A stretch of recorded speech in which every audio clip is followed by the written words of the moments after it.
Hopefully y'all can hear me. If you hear me, let me know. But we are live right now. Thank y'all for joining on tonight's episode of ABL Live. I really appreciate y'all for being here. You could be anywhere in the world, but you're right here with me. We got a few topics on deck for tonight. We're talking about the Equality Act. What is this? What does it really mean? What's going on with this whole situation? It's supposed to be the new quote-unquote Civil Rights Act for trans people, gay people. If you have a restroom that is for women, now all of a sudden you can't have that. Is that going to be discriminatory? You gotta allow so-called trans women in there as well. How does that go for safety? I'm not really sure, but we get into that. Also, Bill de Blasio wants to be the president, but his own city hates him. He went to Iowa today, I believe, and drew a crowd of like 18 people. What is he thinking about? Hopefully, he not only loses the nomination to become the presidential candidate in 2020 on a Democratic side of things. Hopefully, he also leaves New York City. That'd be fantastic for pretty much all New Yorkers, regardless of whether they left, right, front row, center. Also, the new SAT test. What's going on with that whole situation? Why must I fill out some kind of adversity? Matter of fact, you won't even fill it out. It'll be something that's kind of like done for you. Adversity. Celebrities really want abortion for some reason. It's pretty weird. They pose nude and everything else. But we get to that all in a little bit. Thank y'all for joining tonight's episode of ABL Live. I really appreciate you. Thank you. Please get a video a thumbs up. Share the video if you like to. If you want to, I'd really appreciate it. That'll help me out tremendously. If you're not subscribed already, please do so. There should be a button beneath me that says subscribe. If the button is red, that means you're probably not subscribed. Go ahead and click on that for make it gray. And also click on the bell right beside it. It's a little bell right there. Click on that bell. Make sure it's activated. So whenever I go live or post a new video, you get notified, because sometimes YouTube does whatever it wants to do. So we don't really know what's going on. But make sure you guys go ahead and hit that subscribe button and also the bell. But we'll get to all those topics in just a moment. So I just got to get everything going here. Shout out to everybody in the chat. I see you guys. you believe I keep campaign contributions? I didn't know I was running. Shout out to Joe Biden, who is soft on China. His son, was it Bo before he passed, or somebody else? I forget who it was. It might have been his son, or anyway. There was a big deal with China when he was in office that his son got, kind of like on the low, didn't really want it to be a big public thing. Big money deal, of course. It's kind of funny how that works.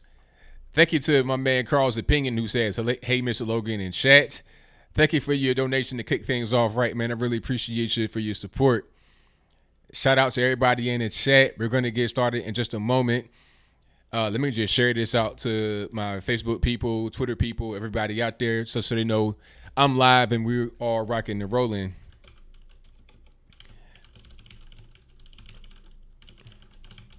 All right. Rock and rolling on live, so check us out right now.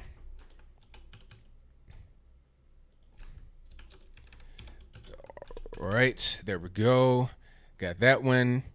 Let me do one more, and we'll get to some of these topics here. Yeah, the whole Equality Act is pretty silly. But you know what? The whole thing with the Equality Act is that it lets me know how far the left has gone. And they are not going towards the center, which is where they should be going if they want to get any kind of major success happening. What's going on right now and what happened in 2016 was a rebellion against how left the country has become under Barack Obama and his cronies, people that are like him. You got the Democrats talking about it was the blue wave in the midterms. No, it wasn't. Not at all. They took the House, but that's nothing. I mean, take the Senate. How about that? Take the presidency. How about that? They really can't do much. They're proposing things to try and shape the narrative. I think that they think this bill, the Equality Act, won't really get anywhere because it's too wide sweeping. It's not just simple as saying you can't discriminate against somebody. Like in a how can I say it? Like from the federal government, you can't discriminate, but private businesses. So let's say I have a restaurant and I have bathrooms, both of which are multi-stall, one for men, one for women. Why must I allow men to go into the women's restroom? I don't care how they identify. Okay, they can identify as AOC's lipstick. They can identify as Chinese smog. I don't care, whatever it is. But at the end of the day, that business should be able to say, all right, this bathroom is for men, biological men, and this one is for women, biological women. There shouldn't be any kind of mixing up. Imagine women, you're in there with your daughter. She's 5-6 years old, a youngin', a little girl. And here comes this big 6'8" dude talking about something. Yeah, I'm a woman. Just came home from the penitentiary. He got gray sweatpants on and a bag full of his clothes. I mean, that's total danger. You're in a really bad situation. And that happens. It's happened a lot already, even without going national. It's happened in the cities where it's becoming a law there. Because while a lot of people will be able to respect common space for men and women to be, a lot of folks ain't going to respect that, and they're going to take advantage of it. They're going to say, oh, okay, I get to come in here and I get to prey on women. Is that what I get to do? All right, cool. Then that's what's going to happen. You're going to have guys just in the corner standing all day, not even using the bathroom, not even dressed as a woman, not even, like it could be a regular dude looking like Jim Bob from Tire Stone mechanic shop. He's going to be in there chilling all day. And what are you going to do? Tell him he can't be there? Why? Oh, because he's not a woman? How dare you? He's a woman. He identifies as that. What you going to do? And it's weird how this whole, you can identify as whatever you want. It just kind of goes out the window when it comes to abortion. Okay, I give my opinion on abortion. They say, oh, you can't do that because you're a man. Excuse me. Did you just assume my gender? How do you know what I identify as? I might identify as the first baby to be aborted. I might identify as a ghost. I might identify as anything. I might identify as Jane Roe herself. The person known as Jane Roe. I forget her real name. I might identify as her. I can identify as wherever I want. I mean, that's the standard that we're setting. People are saying, oh, don't take it to its extreme. Whenever you set a standard or a precedent, it must always be followed to the logical conclusion. You got to take it to the extreme because it's going to be used that way. When you're in the court of law, when you're in regular life, it's going to be used in the extreme. That's how these things work. As soon as the bill, I think it might have been in Seattle, Washington, somewhere over on the left coast, that says there's no gender discrimination, quote unquote, in restrooms. It was a man that immediately identified as a woman and went to the restroom where women are at. And women were like, yo, what are you doing? What's going on? I think it might have been in the gym, might have been in the Planet Fitness or something like that. Women were like, hey, what are you doing, sir? You ain't here. It's like, well, excuse me, sir. You can't assume my gender. I identify as woman. Now what? Immediately, as soon as the bill went onto the books, that happened. That's going to happen. You have to, when laws are made, they are written in a way to, and they are written in a way to cover everything that could come as a result of the law. Because they know how people are, they'll follow the law to the T. People are mad at Trump for following the law when it came to his taxes. Don't get mad at him. The law is written in a certain kind of way that allow for certain things to be done. So if the law was written that way, don't get mad at the person that wrote the law. All right. Get mad. Well, don't get mad at the person that followed the law. Get mad at whoever wrote it. And don't even really be mad at them because this is part of what you guys want, right? So it's just a kind of a weird thing. The laws are going to be written in a way to where people can take advantage of it. How can you really say that somebody is or is not what they identify as? They can say whatever they want. What you going to do? So the Equality Act is ridiculous. And then Let's talk about this whole gay wedding cake kerfuffle. Remember that situation? The guy's like, hey, I don't want to bake that. I'm not a homophobe, but I am a Christian. I don't want to be involved with the gay wedding. You can buy a cake that's pre-made and a beautiful cake, but I don't want to buy it. And then the thing about that whole situation was it wasn't like they couldn't go anywhere else. These two dudes went to like 100 cake shops in the local area or wherever they went. 100 cake shops, and they found one person that didn't want to make the gay wedding cake specifically for them. They did not refuse to serve them. They said, hey, any cake you want, you guys, you can do that. That's fine. Boom. But I'll make you a cake, but I can't participate in the gay wedding. I just can't do it. So out of the 100 shops, they found one guy to sue. That's how these things operate. When you say you can't discriminate or whatever, people are going to try it. Okay. When they think that they might have a case, they're going to try it with no law on the books. So, with the law on the books, they're going to take advantage of it. That's how these things operate. So the Equality Act won't go anywhere, but all it does is show how the left is. They're trying to virtue signal. But what they don't understand is that that's the reason why they lost the national election in 2016. Okay.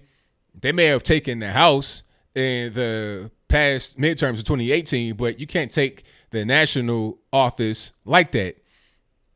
Joe Biden is going to have to be some kind of LGBTQ creature out there.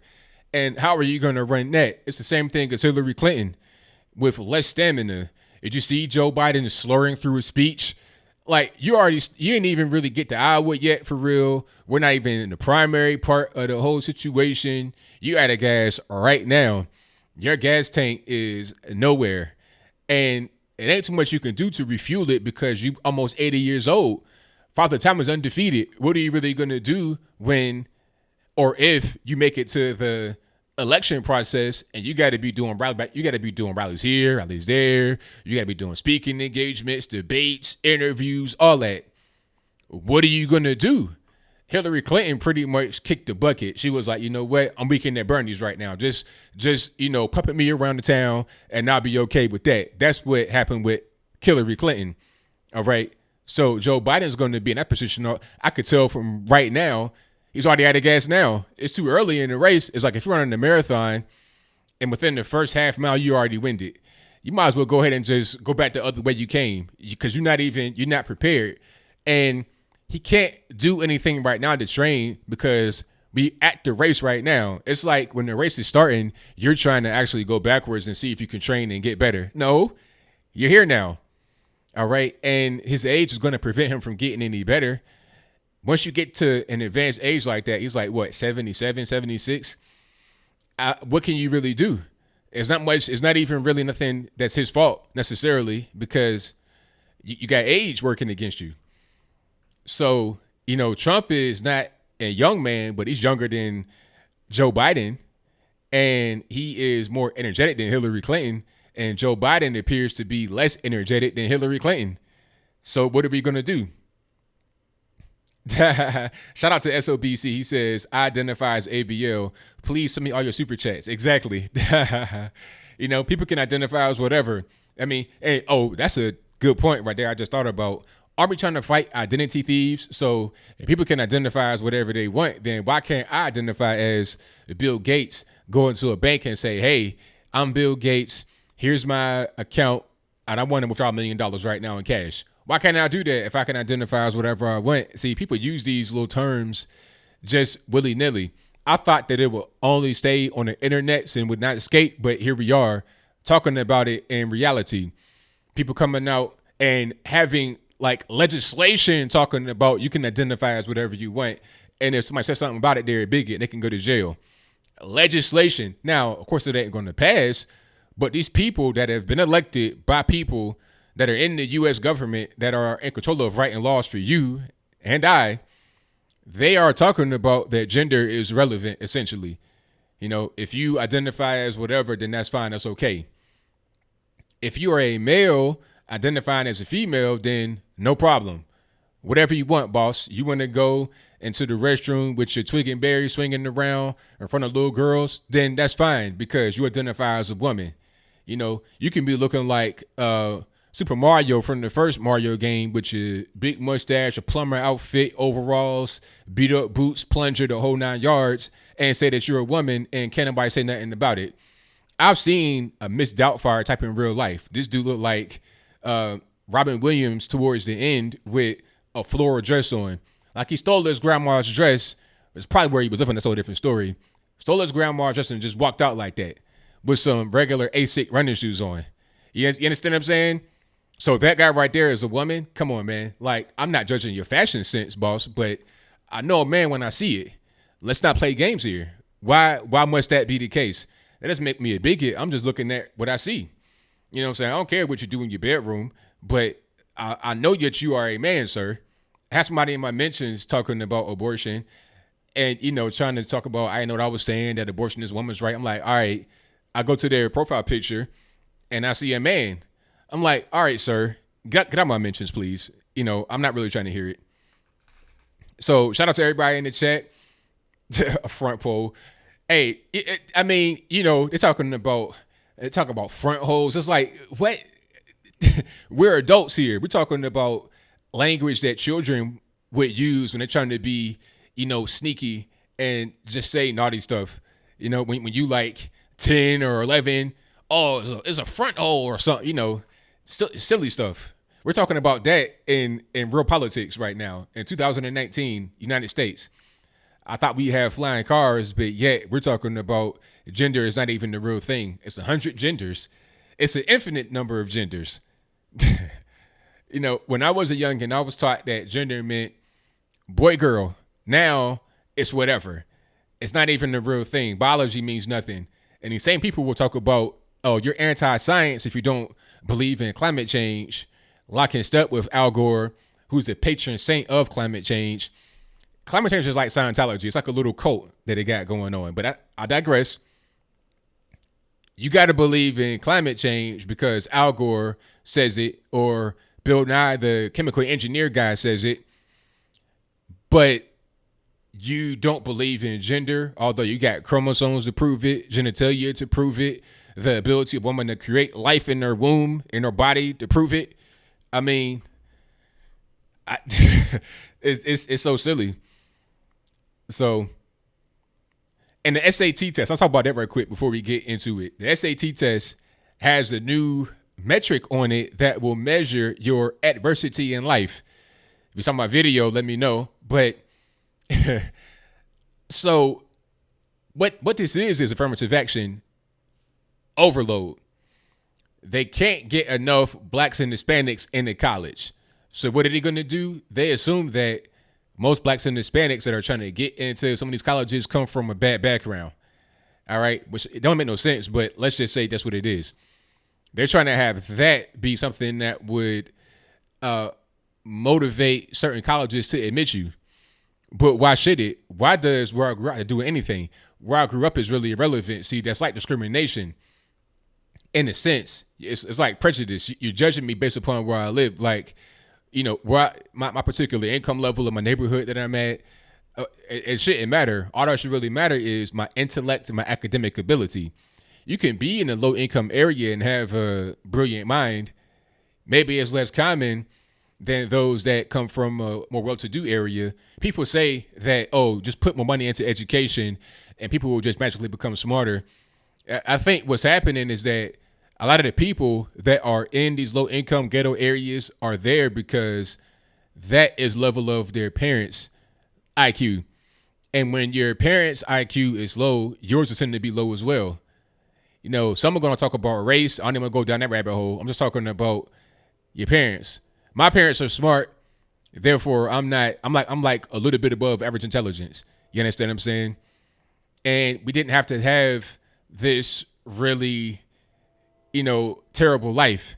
I lived in low income areas, but at the same time, I was not like some of those that were around me, if that makes any sense. So my academic ability was able to outshine or overshadow my particular environment.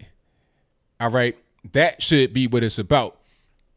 And the reality is that if you have to have this adversity score help you get into college, that means that your SAT or whatever you take in ACT, your general academic performance is not enough. It's not enough. Your knowledge of particular subject matter is not enough. Your skill level ain't enough to get into this college. So once you get into the college through this artificial way, you're going to typically end up struggling. Now you're going to be in a bad situation taking remedial courses where you could have just gone to a school that was still good, still polished and nice and what you would need for your life.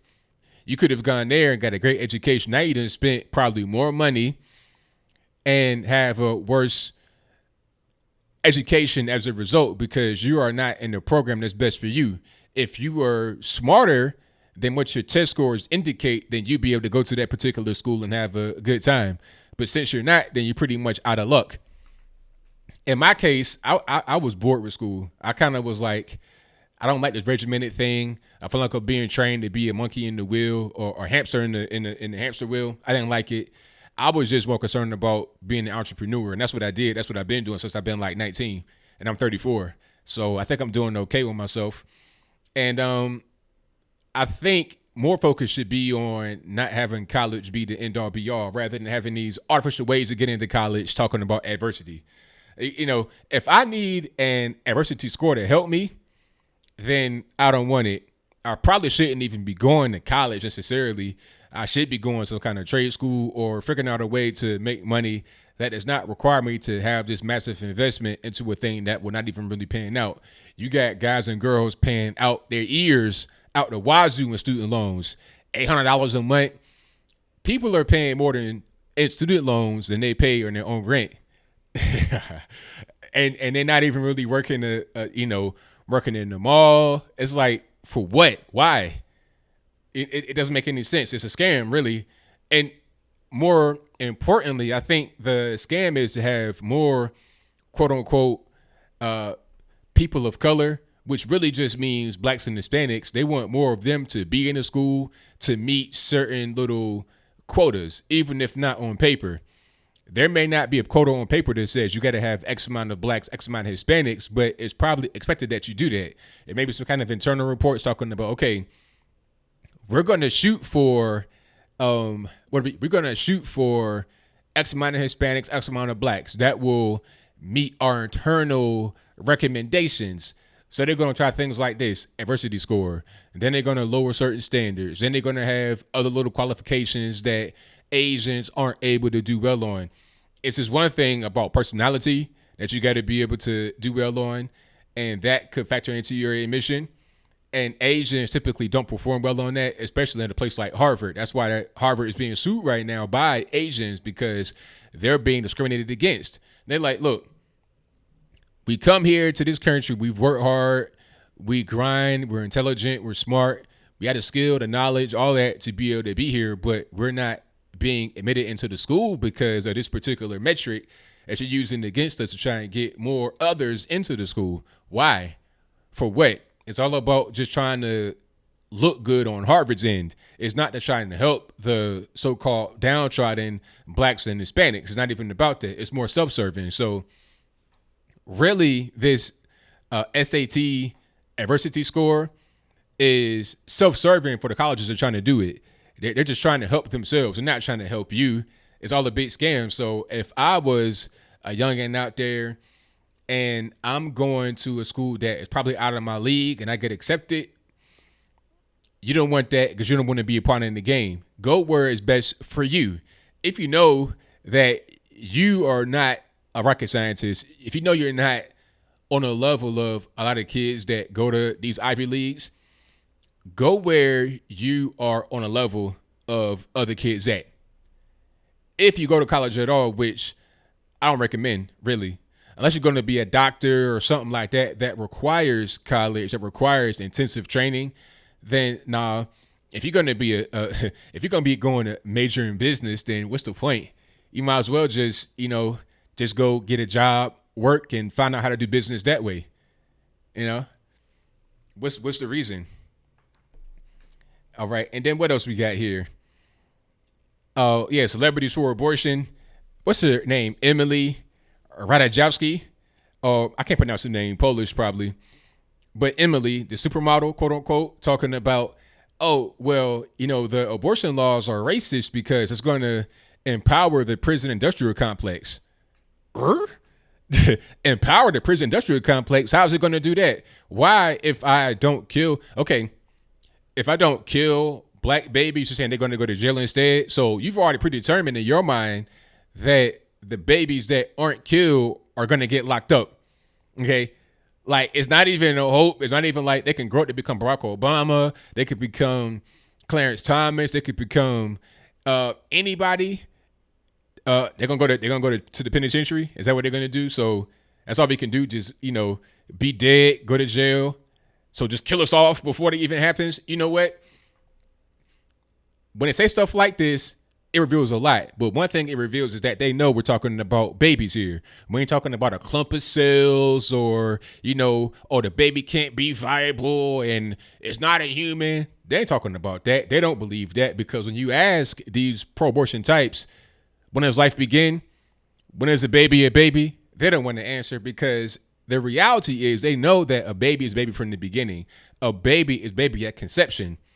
They know that, but they're not going to tell you that, because they don't want these babies to be born.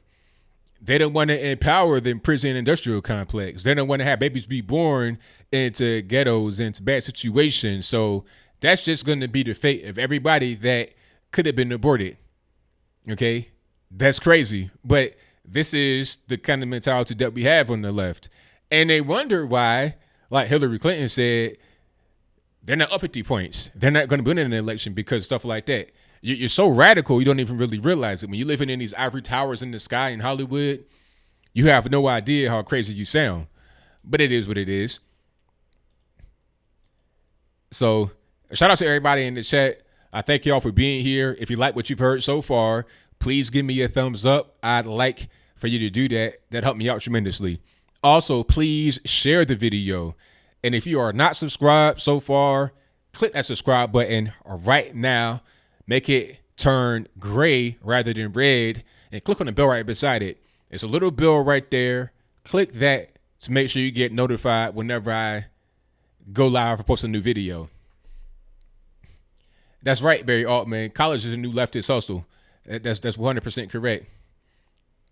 Oh yeah, Rihanna. Yeah, but a lot of these people don't even really. A lot of these celebrities are uneducated themselves. They're uneducated. They say things that make no sense. But when they talk, you know pretty much where they're coming from. You know what the reality, what they think is. They're uneducated, and they'll try to lie to you about how they feel, because they know that what they feel can come off wrong because it is wrong. But then once you get down into the nitty gritty of what they're saying, then it all makes sense. It all kind of comes together. It all kind of congeals. It just kind of, it just makes sense. Now, I think I heard about that, Kevin. A 14-year-old girl YouTuber was doxxed and had her family threatened by a journalist at, Talia Levin? I think I heard about that. Now, the girl was doing impressions of, well, not impressions. She was kind of like mocking Islamic people, or doing like jokes. I'm not going to say mocking because I don't want to make it sound like it's a real big thing, but she was just like doing jokes on YouTube, wearing a hijab and stuff like that. So I guess jokes for a little girl they're not tolerated. We can't do that anymore. We're living in, the end of the Weimar Republic, going into the Third Reich. Is that where we're going? Like what's really going on? Shout out to Jess for the super chat. I definitely appreciate you. Thank you to Liza Jean, who says a man has no right to voice an opinion on women's quote unquote rights, but has the right to compete with them in sports. Pastor Brondo. Yes. Thank you for that. Definitely appreciate you. And that was a fantastic movie, by the way. Idiocracy.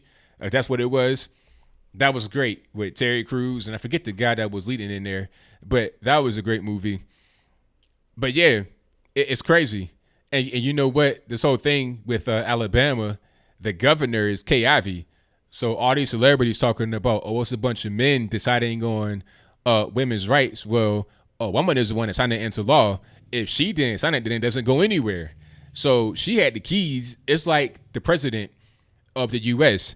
If the House says pass it, the Senate says pass it, the president can say Stop right there. I think not.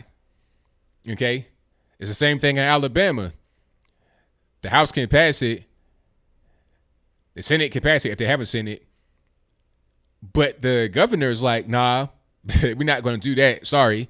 And in this case, that did not happen. And the governor is one by the name of Kay Ivey, who was elected, by the way, in Alabama. It wasn't like she was installed in there by the president. It wasn't like she just bullied her way in there. Alabamans wanted her to be their governor. And she is the one that signed off on the pro-life bill to save babies. All right. But I keep hearing that South is racist, all this, that, and the third. How are they racist when you're talking about abortion, which kills so many black babies every year? 20 million since Roe v. Wade. More black babies are born than there. More black babies are aborted than actually born in many states and cities around the country. New York City is like a margin of 8,500 more abortions in the black community than live births. But people are saying restricting abortions is racist.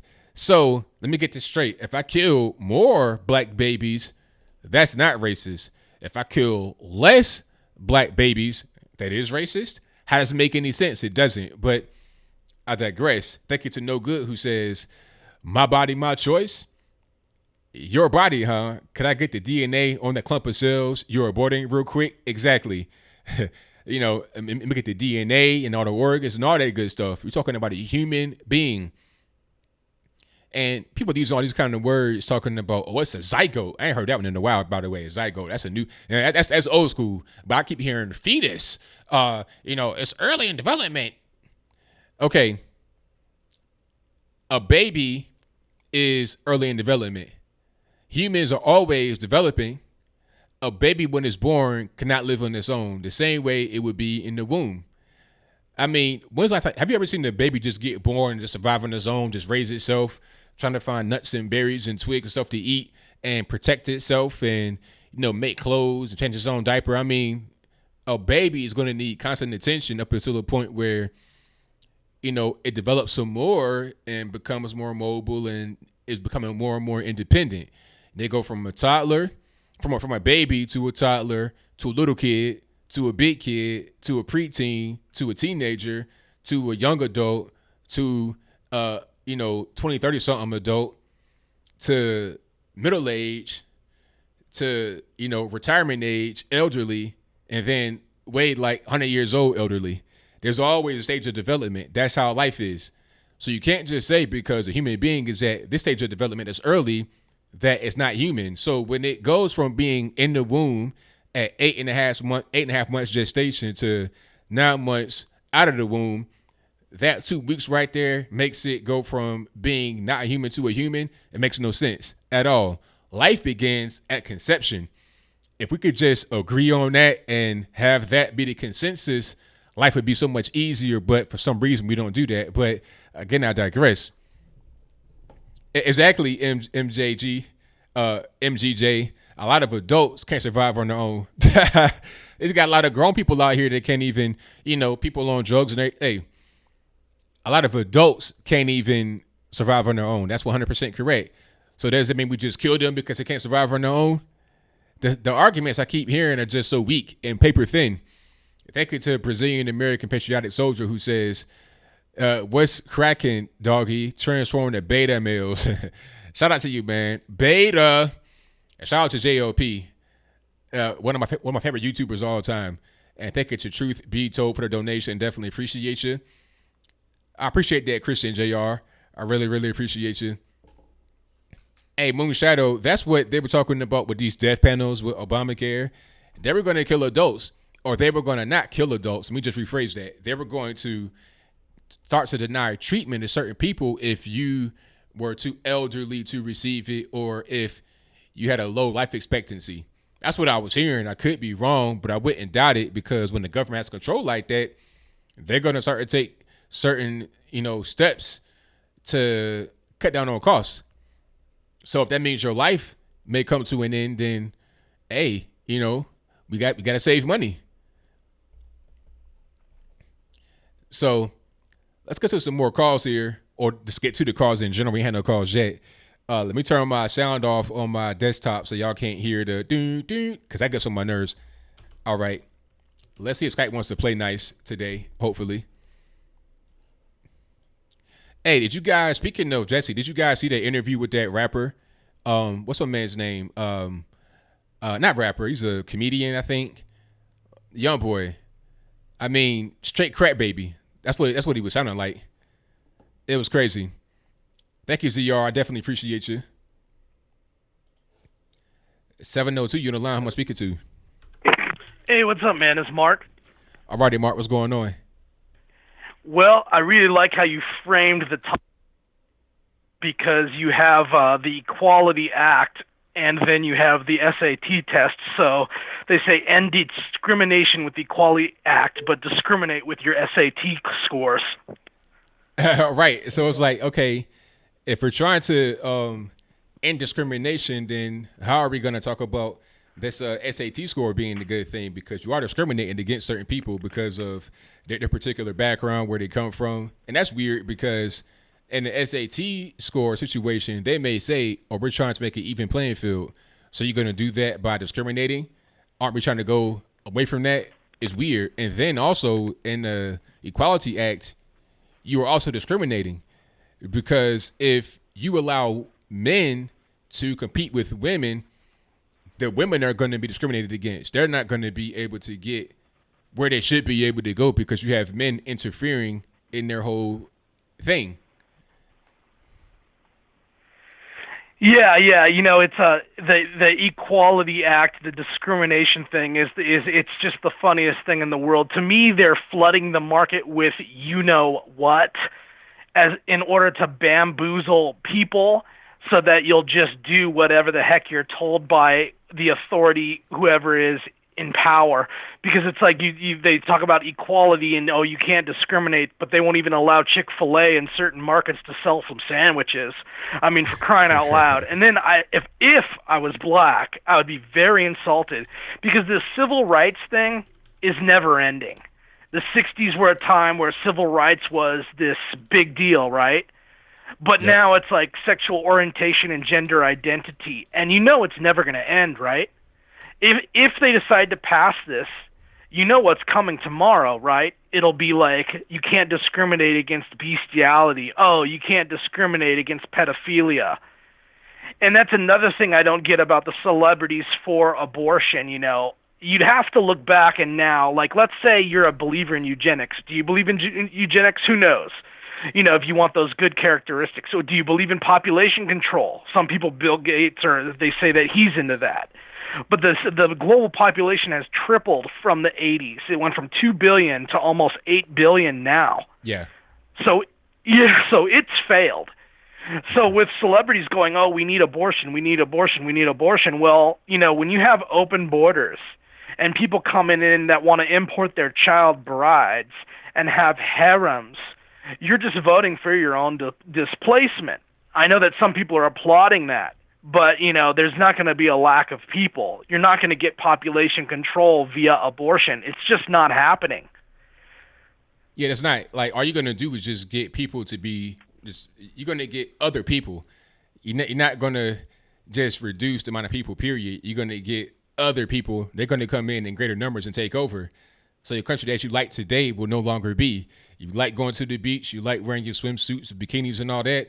Well, here's your burkini, ma'am or sir, whatever you want to identify as, and that's a scuba suit with some Burko on top. Enjoy that. That's what it's going to be. Right, and that's just what I would want. Like, if I was black, one thing that people need to understand is the civil rights thing. Before, it made sense. Now with open borders, there's always going to be another group that they want to give civil rights protections to. So it's no longer like a black issue. And that's something that maybe that needs to sink in for people. Also, the funniest thing about the Equality Act and discrimination, they're like, you can't discriminate against this group, you can't discriminate against that group. And yet, on the other hand, they'll tell you Facebook, Twitter, and YouTube can do whatever they want because they're a private corporation. So if they want to ban you, they can. So, like, which is it? There's no consistency whatsoever, And this whole thing about discrimination too. I noticed that, it's you were saying the thing about the gender neutral bathrooms and going after children, and you saw it with, like, I forget the gal's name, August Ames, who committed suicide because she was harassed by a queer man, and you see the same thing with James Charles harassing straight men. And it's like, when are you going to have the Me Too movement and realize that this Equality Act was nothing but a giving protection to a predatory group that's using their victim status to attack people? And it's not all, because there's decent people and then there's not so decent people, and we all know that. I've met people of all backgrounds I like, but then there's some real predators out there and examples of it, like the Kevin Spaceys of the world, you know what I mean? Yeah, exactly, 100%. Yeah, and then also it also goes into the fact where this is a different kind of example, and it's kind of odd. It's just a psyop thing, and I always want to point those out.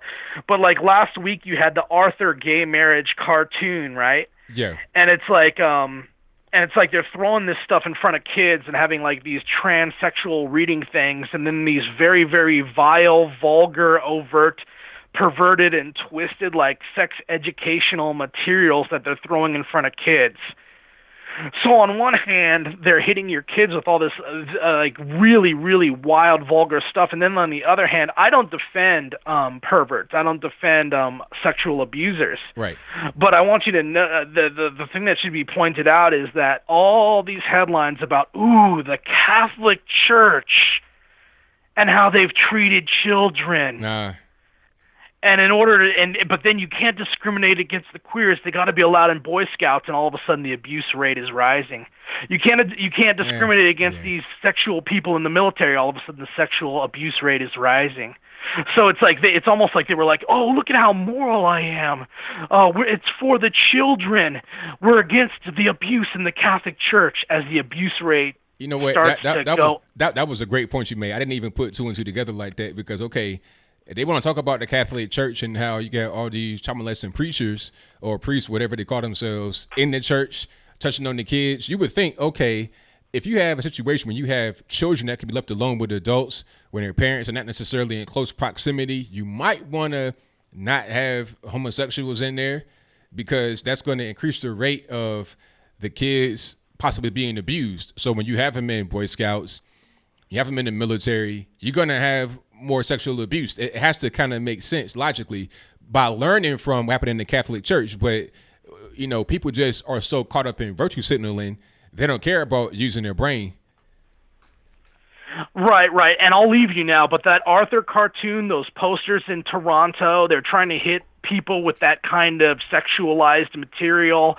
Instead of staying out of the bedroom, they brought the bedroom and they're throwing it in everyone's face, and they're grooming the young to be abused, all while virtue signaling about the Catholic Church. And I'm going to let you go, but the last thing I'll say is, de Blasio's wife embezzled $850 million. Yeah. You can look that up on Twitter if you want. So it's or whether it's Hunter Biden's kid got busted with a crack pipe in 2016 and credit cards and driver's licenses and multiple IDs and an attorney general badge. Wow. So it's these people. A crack. Oh, wait a minute. Hold on. A crack pipe. That? A crack pipe and an attorney general badge. You know what? Hunter Biden is a 90s comedy stereotype. Hookers and blow, baby. You know what I mean? But I'm going to let some other callers talk. Thanks for your time, sir. Thanks for taking my call. Thank you for the call, man. Definitely appreciate you. All right, shout out to Mark for the call. That was a great way to start it off. Shout out to the person that asked me earlier, do I answer questions? The best way to have your question answered is to super chat it. I may see it if you don't do it, but I just got so much going on. I got dual monitors. I got dual monitors and 3 monitors, if that makes any sense. I got 3 panels. I got the OBS that has the show and all my little gadgets and doodads over here. And then I got the chat and the stream and all the metrics and all that. And then I got Skype over here with all the calls and everything that's right there. So it's a lot for me to see. So super chat your question if you want to answer it. There's a little dot somewhere right by your name. Click on that. You can send me any dollar amount you want. $1, $5, $1 million, whatever you got in your pocket, I take it. I ain't gonna discriminate against you. But somebody, Moses, I saw your super chat here, boss. He says, so a father can no longer order an abortion for his wayward daughter. The government can force two consenting adults into parenting. Interesting. Now, okay, that's funny because I thought it was my body, my choice.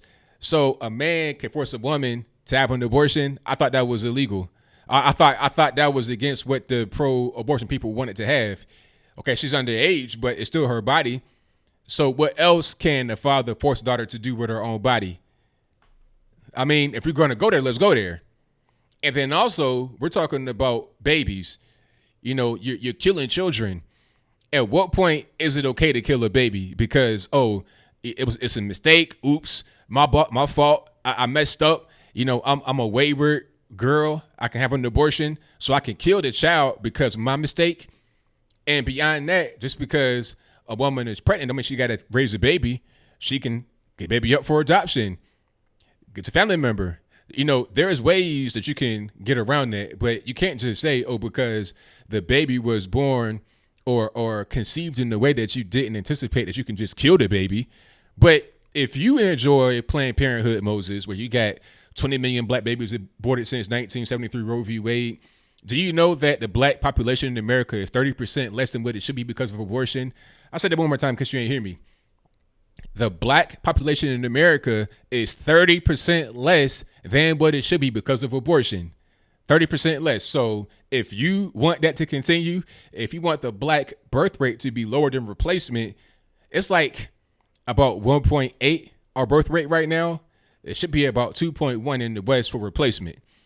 If you want it to continue, if you want the killing of kids to continue, then hey, keep the laws the way they are. Don't change it. But if you want to call in and debate that, if you want to present your case why we should keep killing kids, then you're welcome to call the show anytime. Give me your area code in the chat, and I'll try to patch you in as soon as I can. But let me get to my next call. Okay. All right, Victor, what's going on? Hey, thanks for taking my call. Hey, no problem. Yeah. So, last week I went to my frat brother graduation to get his master's, and even though I was happy to see what I saw, it was still kind of funny because this is for a graduation. It seemed like towards the very end, there was a guy, when he got his master's, it seemed like the whole hood came out to celebrate him. Oh, wow. Yeah. I mean, it was just a bunch of his boys going to the stage, dabbing him, and the security guard was trying to push him away. But I mean, even though it seemed like the whole hood come out, I do like to see something like that, especially for a black man to graduate with a master's degree.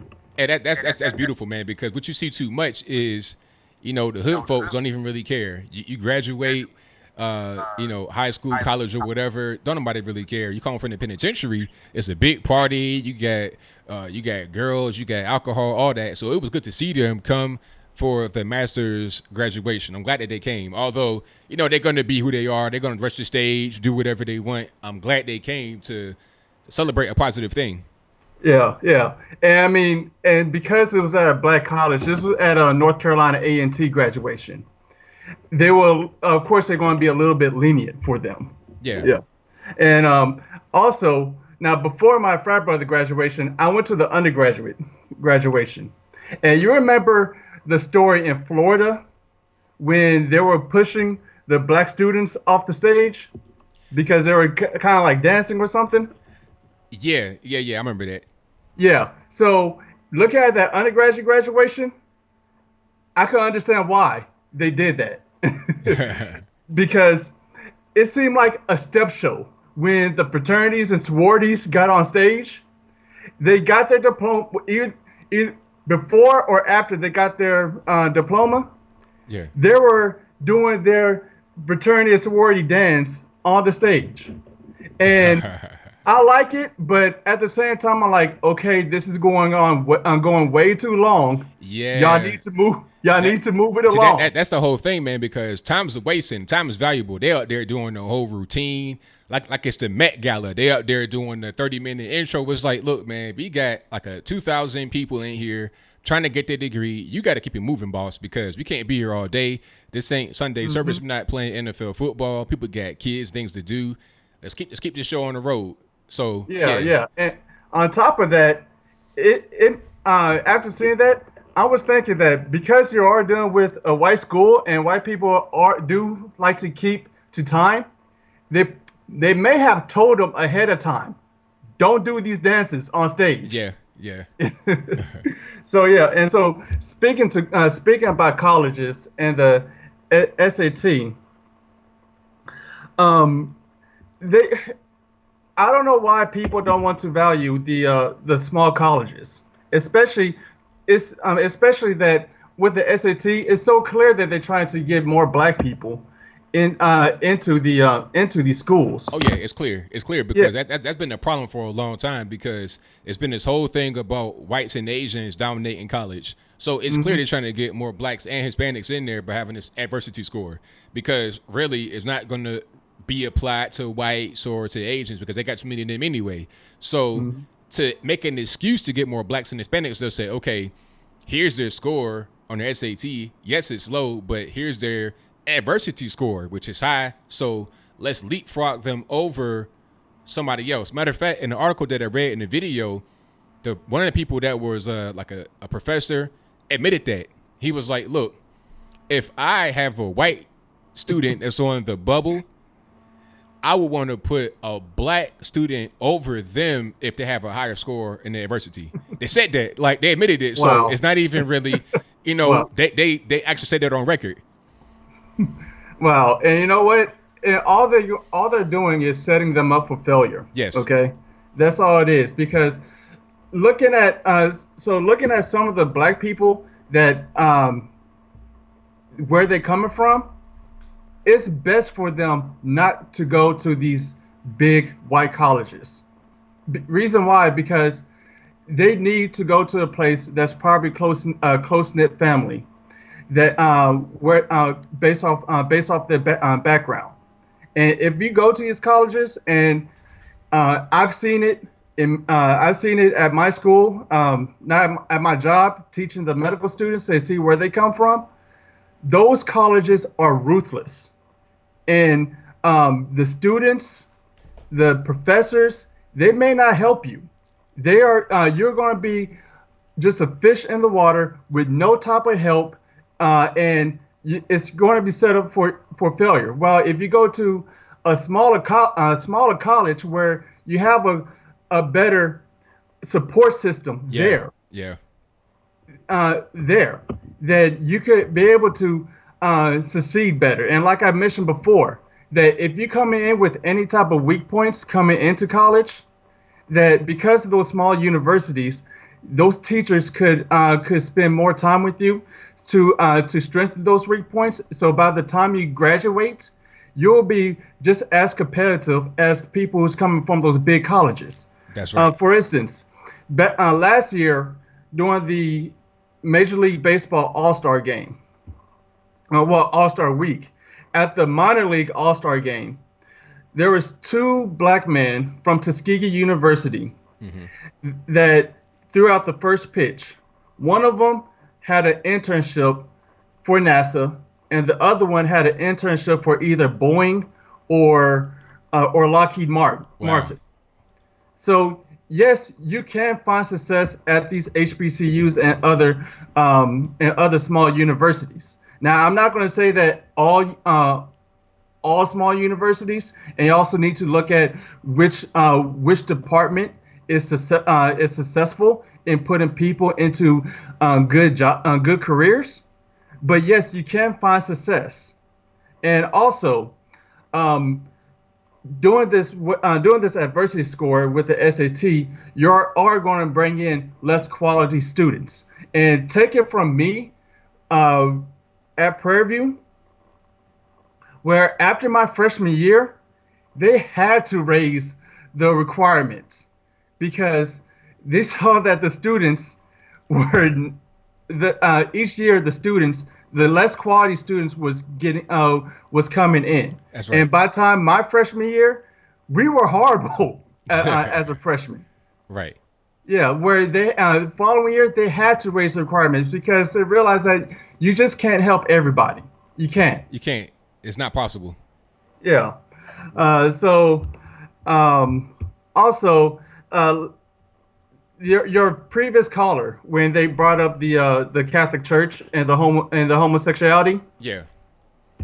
Yeah. So I would say learn from the Catholic Church because as I mentioned last week, the whole sexual revolution, I believe it ruins almost everything in the U.S. Yeah.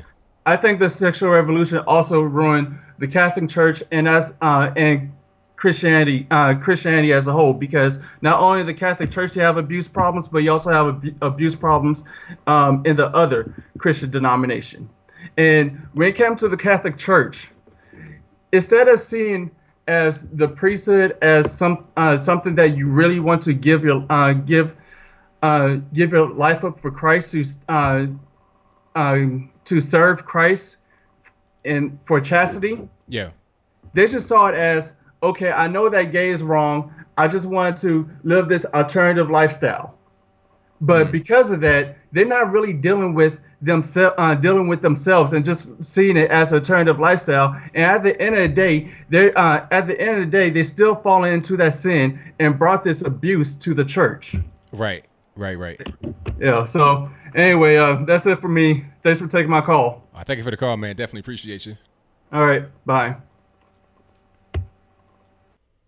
All right. That was a great call from my man Victor. Really appreciate that. And shout out to everybody in the chat. We got 329 in the building. Thank you all for being here. If you are just now joining or you joined recently, please give the video a thumbs up. That'll help me out tremendously. And let me see what else we got. Give me 1 second. We got super chats on the way. Thank y'all for donating. I really appreciate you. If you have a question or anything you want to ask or you just want to support the chat, please super chat. There's a $ right by your name in the chat box. Click on that. Send me any dollar amount you desire. $1, $1 million in your pocket. I take it all. And send me a nice message if you want to do that as well or a question. But shout out to Truth Be Told for the donation. Definitely appreciate it. Let me see. Metal Dog says, would I do an interview with Steven Crowder? Sure. Absolutely. Thank you to my man O'Shea. If you're still in the chat, shout out to you, boss, who says stay black, #ADOS. Shout out to O'Shea. Shout out to Brazilian American Patriotic Soldier who says, oh, the wall going up. Joe, what'd he say? Lesbian. Thank you to Kevin Duggan who says Nazi put laws in Florida, anti-Sem. Not sure what you're talking about there, but let me know in the chat what that's referring to. And thank you to 647 LaPool. Hopefully I didn't butcher your name, who says hello, Anthony, and hello, all subscribers. Thank you for your donation. I appreciate you. But let me get to my next call here. Alrighty. 602, you on the line. Who am I speaking to? Hello, this is Fred. Alrighty, Fred. What's going on? Hey, how's it going? Everything's good, man. Can't complain. Great. So I have a couple of things, a couple of questions, and then a couple of statements. First of all, I want to hear a good, solid argument for why abortion should be legal, other than it's my body. A couple of things. First of all, like the other gentleman who talked about, let me get a little bit of that DNA before you throw it away, and let me double check it. Obviously, people don't understand that the bloodline is a completely different bloodline. If you were to check that bloodline, it's not the same blood as the mother. Right. Number two, so when somebody asks about the baby, why don't they ask, how's your body? Of course they don't ask, how's your body? They say, hey, how's the baby? How's the baby? That's right. Absolutely. So it just, and then when, they have had they have had children that have had to be operated on while inside the mother. That's so right. why doesn't the doctor say, all right, we're going to operate on your body today, ma'am? Of course, they don't say that. They say, by the same logic, they say, we're going to operate on your baby today. Do I have your permission to do so? So it's just, give me logic of we can't afford it, right? Or it's going to interrupt my career, or, I really don't like the person that I'm having the baby with. Give me an argument that I can work with, okay? That I can at least, I can be like, okay, I can see your point of view. From your point of view, I can see it's totally self-centered, but I can accept it. But don't give me that argument. Now some would say, some would talk about rape, incest, like for the mother. They would say that. Yeah, but we're talking about like 0.5%, if that. That's right. Come on now. There you go. Yeah, so I'm talking about just your everyday normal abortion. Hey, I don't want to have the kid for whatever reason, right? I know the person or I don't know the person that I'm pregnant by, whatever it is. I'm pregnant. I don't want to have the kid, right? So another thing I have a question is, so with the abortion, the new laws that are coming out in these different states like Alabama and all this other stuff and all the different sex strikes and stuff like that. A theory that I have is the right is always trying to combat the left and vice versa on this whole idea of losing ground. So if the left hadn't been caught red-handed, like on video saying, in two different instances in two different states, saying, hey, we're going to kill children up into 9 months and maybe even after if we feel like it. And a lot of the left is saying, oh, well, that's just propaganda.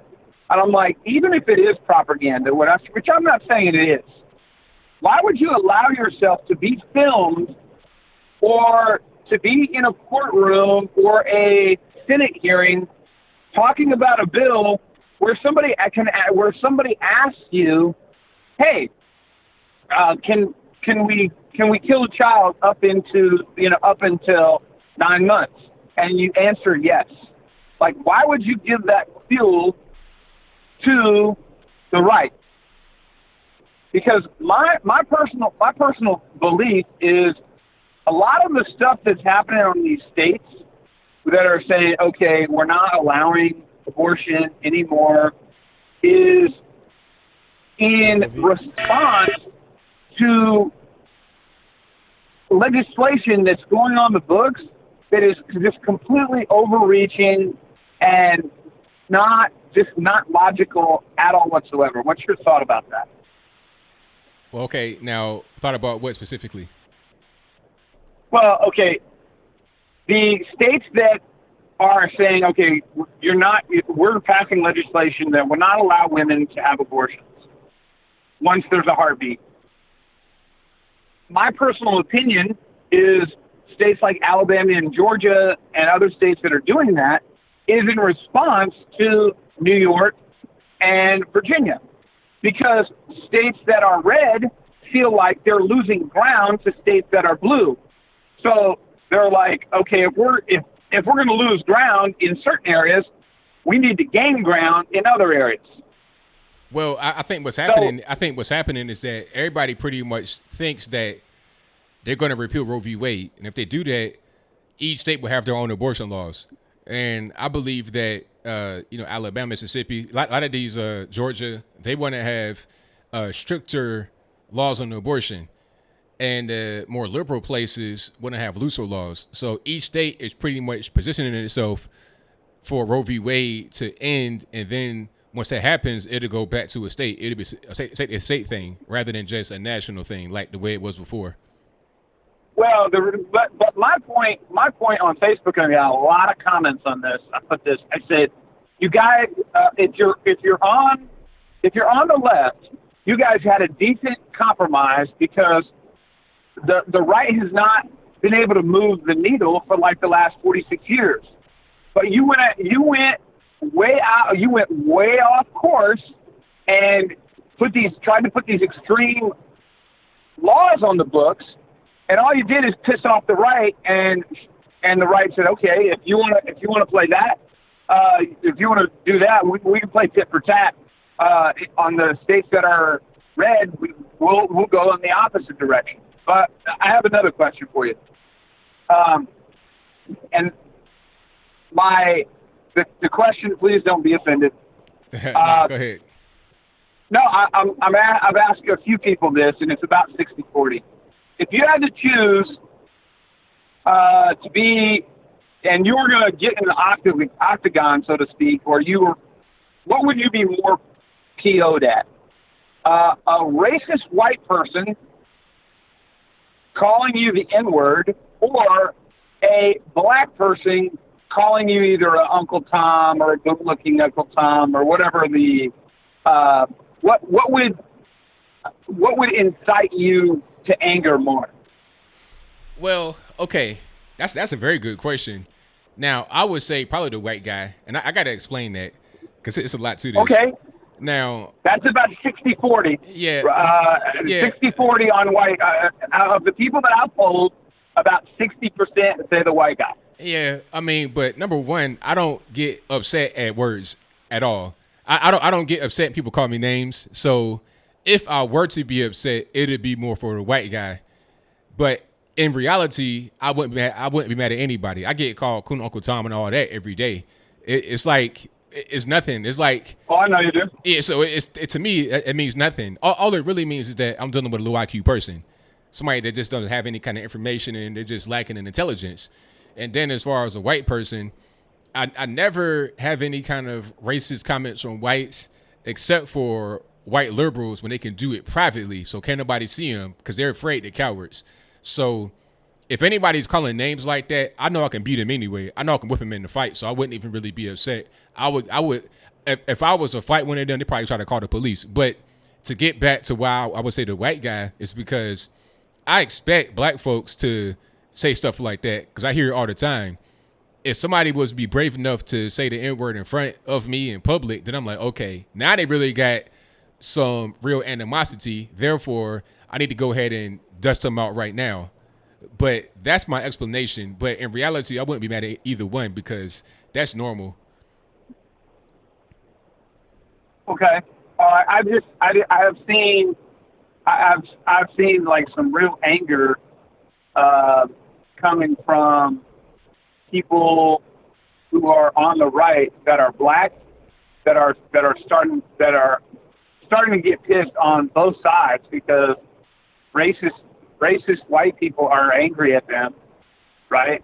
And then racist black people are angry at them. So they're getting it from all sides. Yeah, if that makes sense. Nah, I mean, I don't get like if it's anybody because racist.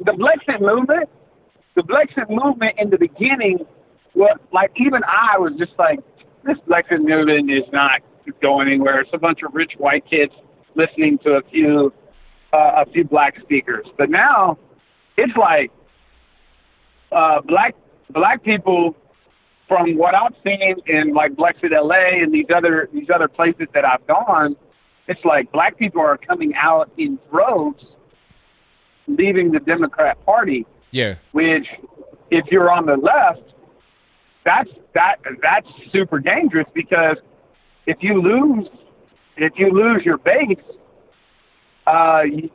like now you've got to reach for another demographic to go to try to buy that base back. Yeah, see, I've not had any kind of racist stuff come from white conservatives. What I see is from white liberals. Like you'll see it a lot on these like closed Facebook groups. That's where they like to do it a lot. Because I was in some of these groups with these people, they call you all types of names and everything when they feel like they can't nobody see them. They do it real quietly, but they never ever do it in front of your face. You know, like I had the picture that went viral when I was in New York on my MAGA hat on. I had some white folks look at me kind of like sad, but they dare not give me a nasty look. They dare not say anything to me because, you know, I'm not a small guy. I'm 6'3", 225 on a good day. So if you touch me, then we're going to have a nice little wrestling match. I'm probably going to win. So they're not going to really do anything. So I don't have any kind of problems. What I get mostly is online empty threats from faceless people that are too scared to say it in my face. And I think that's just part of our culture now. You know, I was making this kind of I was telling people about driving, right? Like when you're driving and you see, everything's going to go down to one lane, right? You have 95% of Americans that are like, okay, let me get in the right lane, you know, whatever lane it is. And then you have 5% of these people that will just go all the way up to where the merging is happening and then expect people to let them in. And those same people, they would not cut in front of somebody at a restaurant. They would not do that because they're inside of a cage. That's right. Exactly. And by the same token, right, a lot of these same people would not say the things that they're saying to people if there was not, because the person on the other end is not a person. It's just a comment to them. That's correct. 100%. I'm gonna cut you off right here, boss. But I got a lot more. No, that was it. All right. Yeah, that was it. So thank you for the call, man. Definitely appreciate you as always. All right. All right. Shout out to my man. That's not Mark. Mark called earlier. I forgot my man's name, but he calls a lot. Shout out to my man. But yeah, I'm not, Captain Tough Guy over here. I'm just saying, like, physically, I'm not the kind of guy you just want to roll up on and try to, say something crazy to, because people just don't want to, if somebody looks like, just like Brian Sims, the guy, the bully, the white liberal guy in Philadelphia, everything was all good when he was harassing the old lady because it felt like the old lady wouldn't do nothing to him. Oh, she's weak. She can't do anything. She can't hurt me. So he's harassing her for like 10 minutes straight, just nonstop harassing her outside of the Planned Parenthood. But then when this boy, who was a small guy, is standing there and he wants to try to harass him, and the boy's in his face like this, looking at him straight, not in a threatening way, just with confidence, and he's not scared, he instantly turns away and goes somewhere else because he knows he can't back this person down. So that's just how these people are that want to talk crazy online. That's Brian Sims is a Twitter troll in real life. He'll attack people that he thinks are weaker than him, but he won't dare touch a person they think is stronger than him. That's how that goes. But let me just keep going. All righty. Shout out to everybody. We got a lot of calls on the line. I appreciate all you guys for chiming in. I really, really do. The lines are jumping, so if you've been trying to call in, just bear with me. I'm gonna try to get you on ASAP. All righty, 845, you're on the line. Who am I speaking to?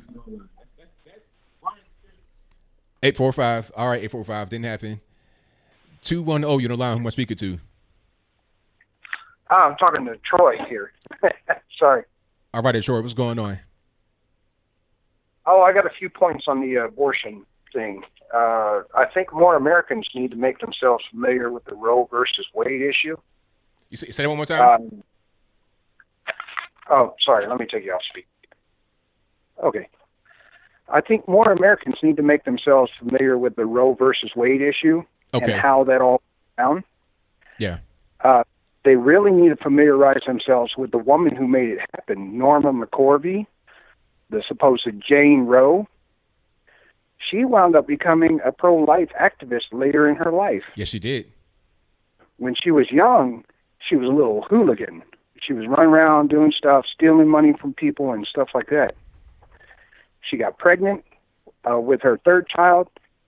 Her friends from Dallas told her, hey, claim it's a rape. And no idea who she might have blamed it on, but Back in that time, you could guess who. Anyway, just a little tidbit in there. That's right. But she couldn't prove that anyway because there was no police report to back up that claim. They also miscalculated because Texas didn't allow abortion for that reason anyway at that time. That's why the case came about. She wound up having the child anyway. The case was determined about 3 years after she had the child. 3 years after she had the child. Everything said and done, she became pro-life after that. My second point I wanted to make, and earlier in my life, I advocated for pro-choice, and I still don't believe I have a right to make a choice for a woman, but everything said and done, the particular mixture of DNA, RNA, that makes you who you are, with every attribute you have right now, is at that moment of conception. That's why the Bible says God knew you before you knew yourself. That's right. A friend of mine who is, I'm not particularly devout or anything, but a good friend of mine who is, gave me that, and me being understanding of biology at that molecular level, chemistry level, I got it right away. I was like, I see. Right then, at the moment of conception, the father contributes. The mother contributes for 28, 30 days, right? Mm-hmm. That one particular ovum she has is the same DNA packet for the whole month. Father, every 15 minutes, he gives you another dose of millions of contributors, and the one gets through, and that's who you are. How tall you are, bald or not, eyes or not, what color your eyes are, and all those good contributions right then. After that, it's another dose, another DNA packet. You are who you are at the moment of conception. And that's about all I have to say about it. Well, thank you for the call. Definitely appreciate you. Very well said. Yes, sir. Thank you. All right now. Well, hey, very well said. Hey, I can't put in a better myself. Life begins at conception. If we could just roll with that just as, a basic known fact, I think everything will just put itself back into place.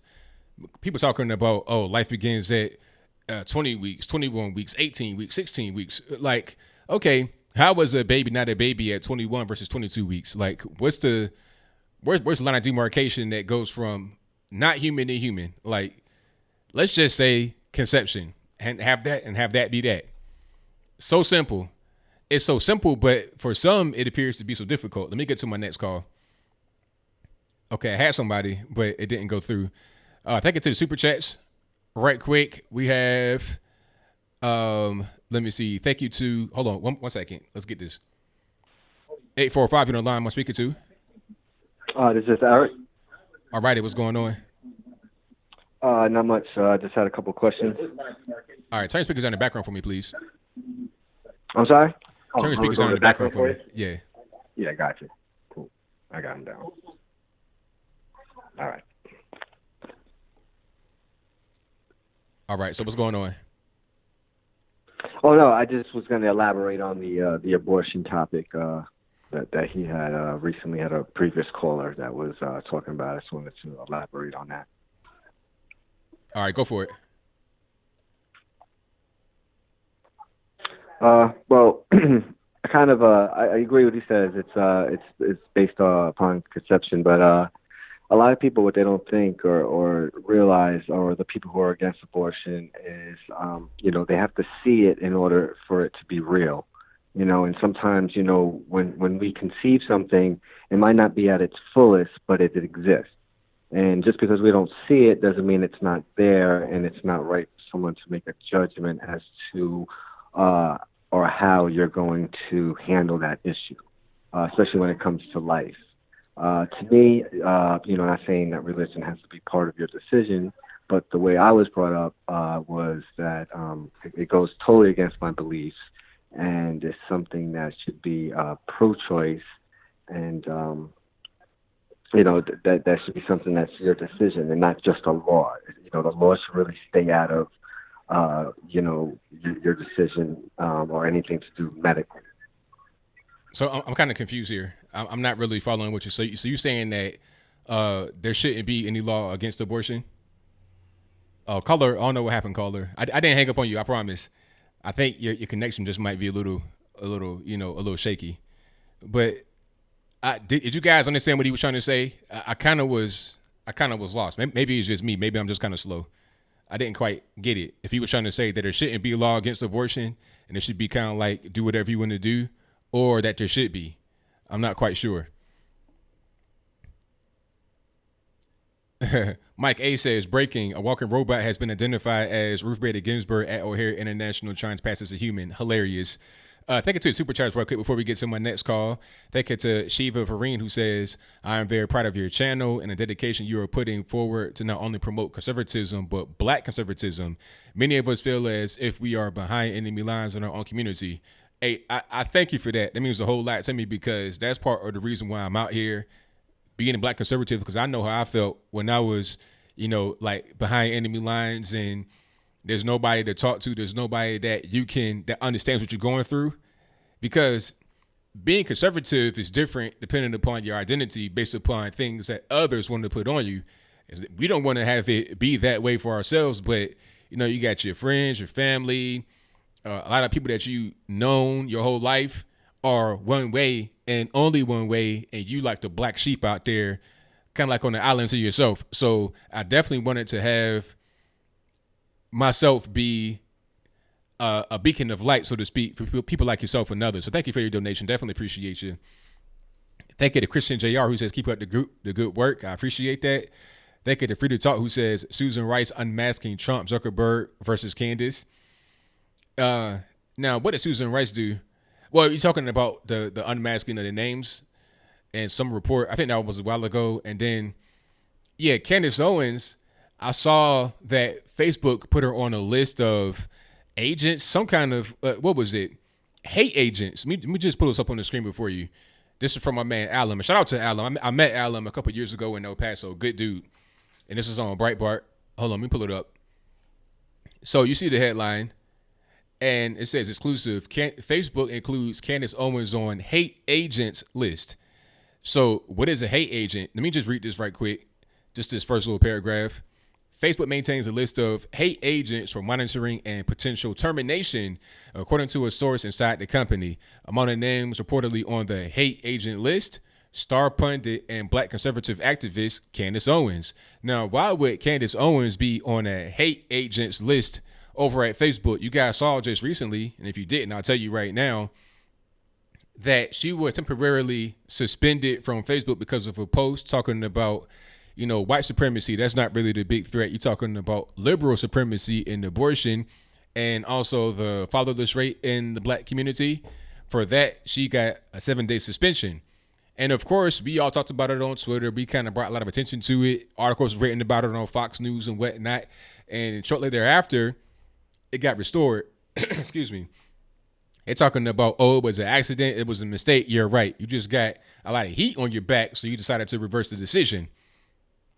But so many of us don't have that kind of luxury. We don't have the luxury of getting the press. So I'm glad she was able to come out there and speak up for us.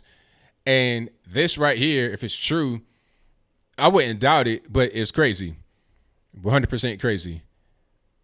Okay. And this was on a group discussion board.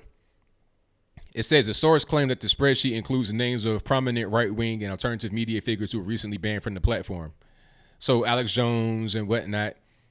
Oh, here's a little screenshot. Look at this here. What's going on? What are they known for? Ideology, actions, major news, affiliated hate. There go Candace right there. Affiliated hate entities still active. Facebook, Instagram present. So they're looking at their Instagram too, because Facebook also owns Instagram.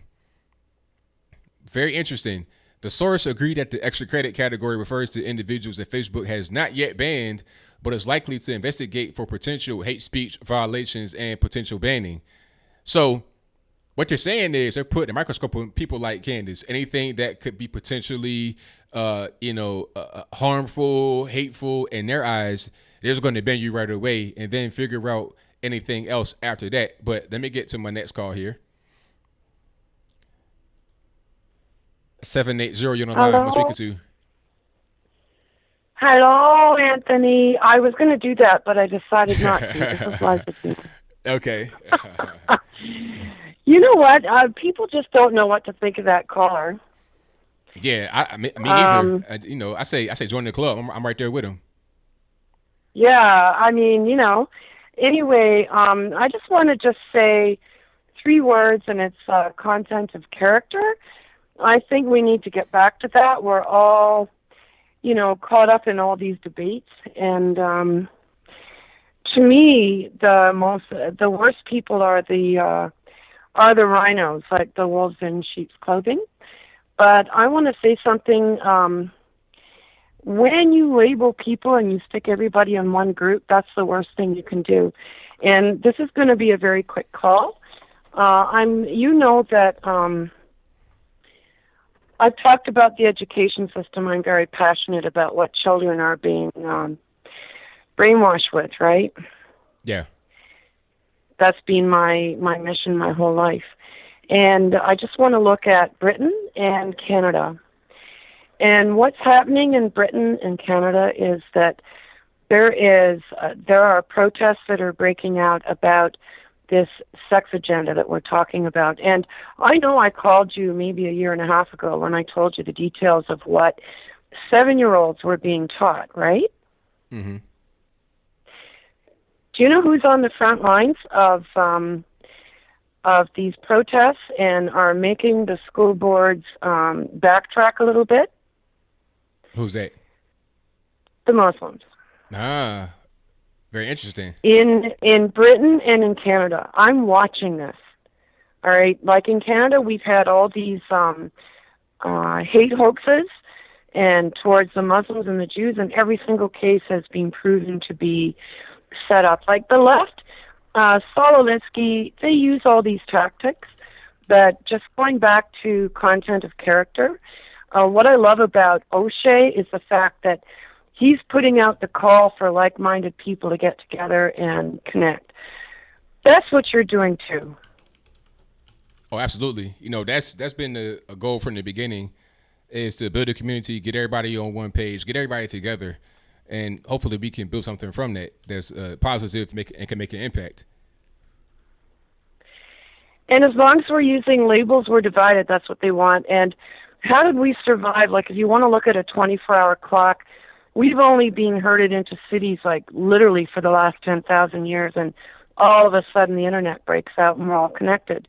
We've survived for a very long time with the family being what helps us survive. And it's multi-generations, all kind of living together, and we've all been divided up, and now we're fighting about, is it okay to let a baby be born and then decide, like, what does that do to a woman to feel life growing in her body? Like, I remember just feeling like kicking, and I had to get shots because my blood was different than called Rogam, because I have a rare blood type, and my baby, had the father's blood type.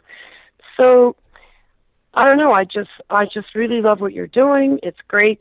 And I see a lot of people looking for answers. So if you stop with the labels and just look at content of character, and that's my sermon. Well, I thank you for the call as always and your support. I definitely appreciate you. Okay, you take care. All right, now. Bye. All right, thank you to Liza Jean for the call. Most certainly appreciate her.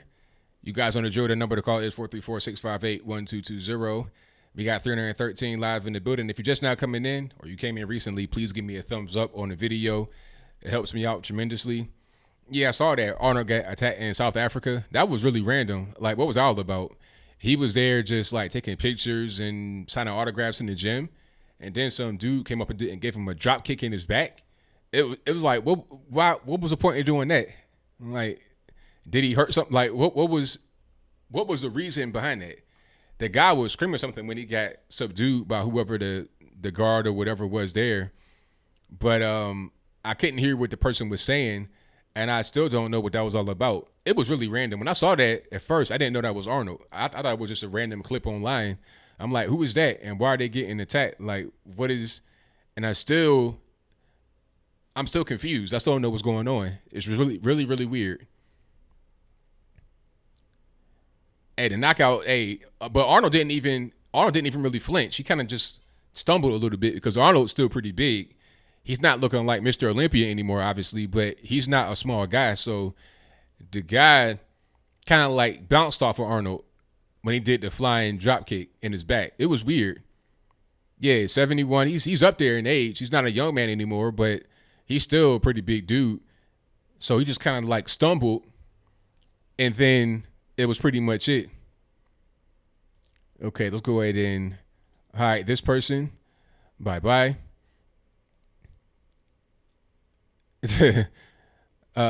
Prime Matrix said he saw Commando and freaked out, thought it was an invasion. Hilarious.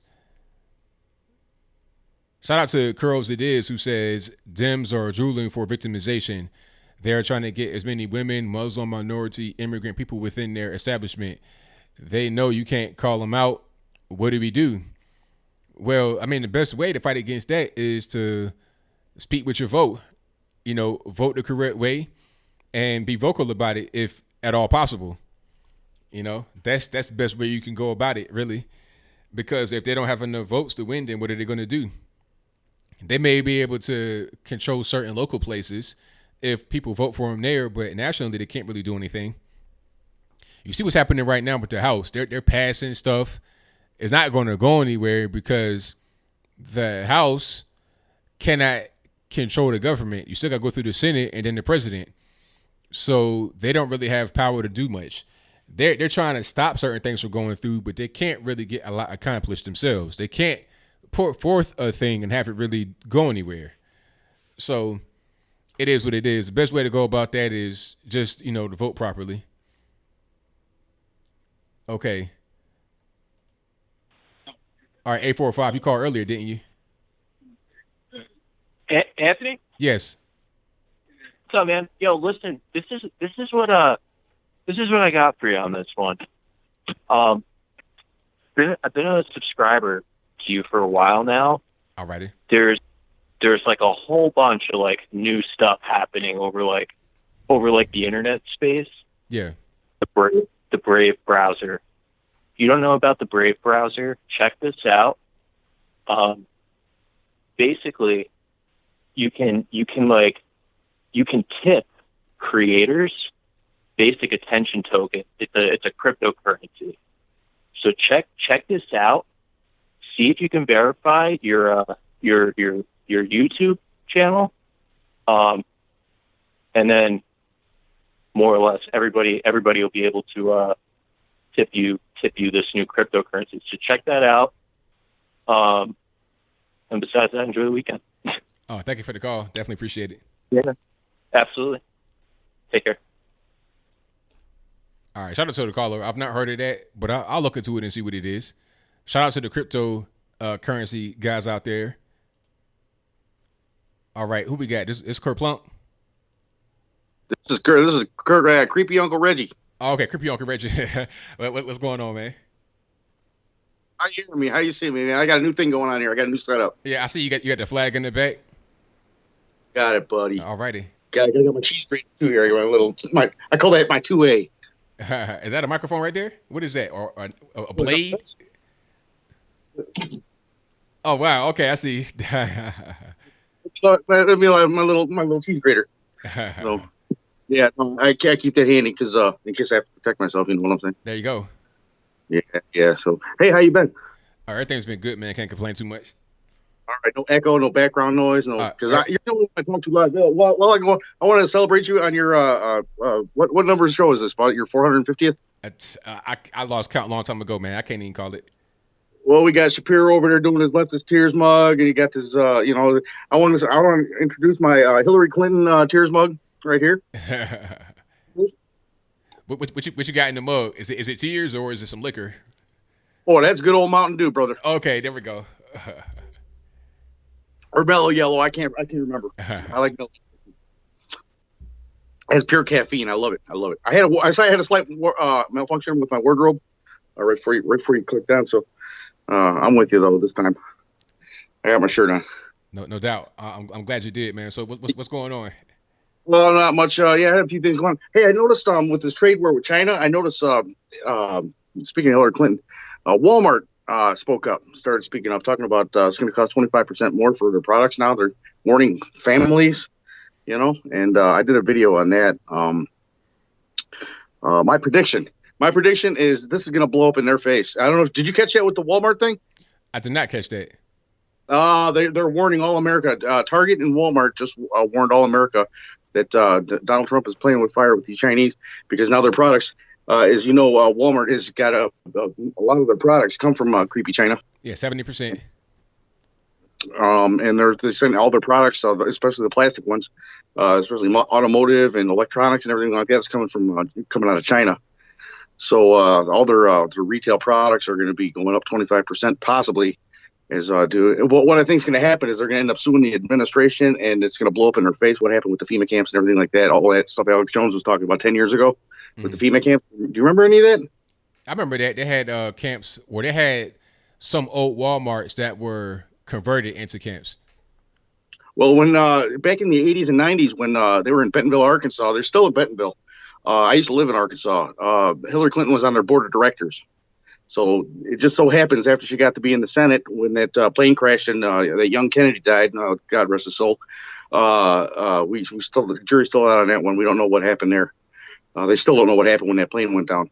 And anyway, she got into the Senate. She bought that nice posh that penthouse in New York City. All that stuff went down, and Walmart ended up with the contract. No, okay. Wow. I didn't hear about that one. That with the FEMA contract. Yeah. Right. So. Okay. Yeah, but she was on their board of directors up until about the time President Clinton took office, and then it was one of those conflict of interest things. So, yeah, it was interesting. She was a lawyer, and she sued Walmart at the same time she was working for him. So, conflict of interest. She ended up losing her job, I think, and she ended up being an advisor. That's what she's an advisor now. She's still there as an advisor. So, as far as I know, allegedly, you got to be careful with that one. So, anyways, yeah, Hillary Clinton. Here's to you, honey. So Donald Trump is messing with the Chinese, and I think that's going to backfire and blow up in Walmart's face. They're going to get exposed for some stuff that they should have been exposed for years ago. What else you got on the itinerary, man? I was kind of listening to that last lady. She's from Canada. We love our Canadians. That's right. Shout out to Canada. Shout out to Canada. Long live the king. But you're talking about the Equality Act. Did you see anything about that? I did see something about that. Yeah, about the bathrooms and all that cringy stuff. Yeah. Oh, you know, in Iceland they got. I'm doing international stuff now too, and you're talking about South Africa, but Iceland in particular, they passed this Gender Equality Act. Did you see that? No, I didn't see that. What happened? Oh, gender equal pay for equal, and the not taking less pay. It didn't say they couldn't make more than men, but they couldn't make less than men. It's one of those things where I think men are just going to throw the workload on the ladies. This is going to backfire on them too. So hold on, you said it was in Iceland? Iceland, yeah. It's like 300,000. It's like 300,000 people in the whole. You know, you got a lot of cities. Like where I live at right now is a small city, but the metro area is bigger than Iceland. 300,000 people. That's nothing. Right, that's a small city here in Michigan. You know, that's like Grand Rapids. Right. Yeah. So. So they got all the women are joining the workforce, and you're right. It's not that big, but they're having this equal. I think this is like they're testing the waters with this. Yeah. Only 300,000 people, and they don't do much manufacturing, but women are not going to be allowed to make less than men. I didn't see anything in there about it making more than men, but I think in the future, if a woman makes more than a man, they could just turn around and sue and say, hey, this is equal. It's supposed to be equality, right? You know.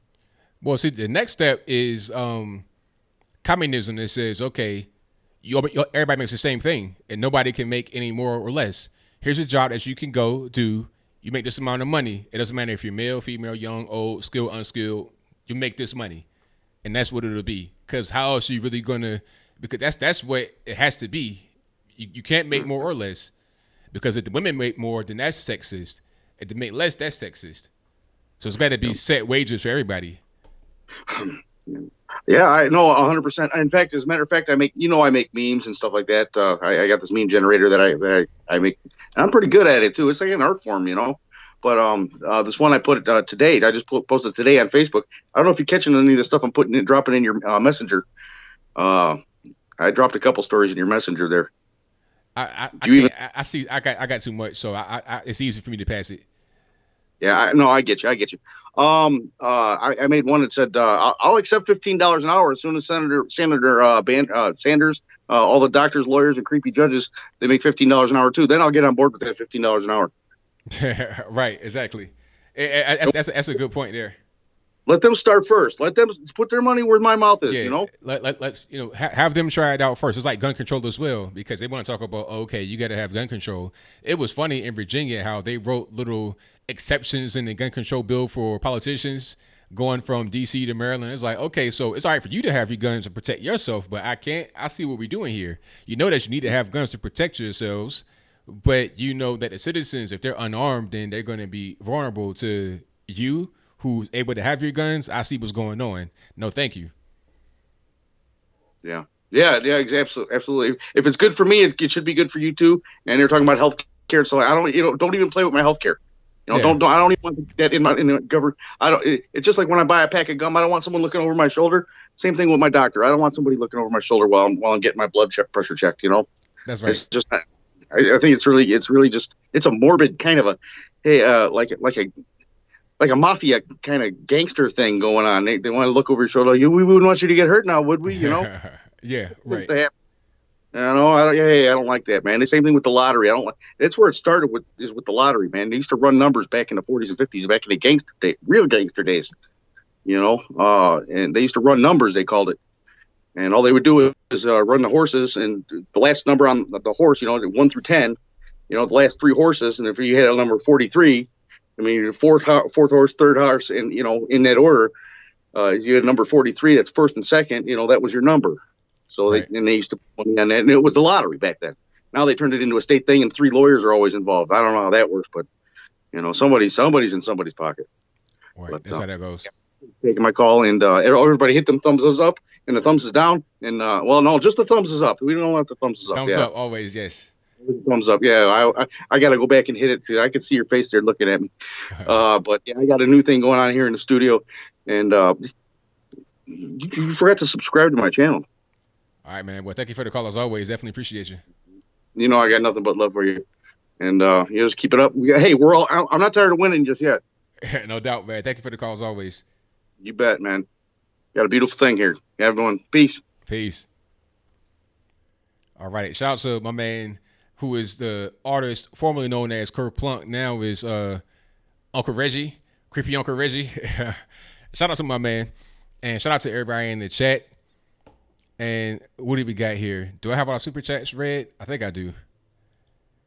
Yeah, I got everybody. Thank you all for joining. I really appreciate it.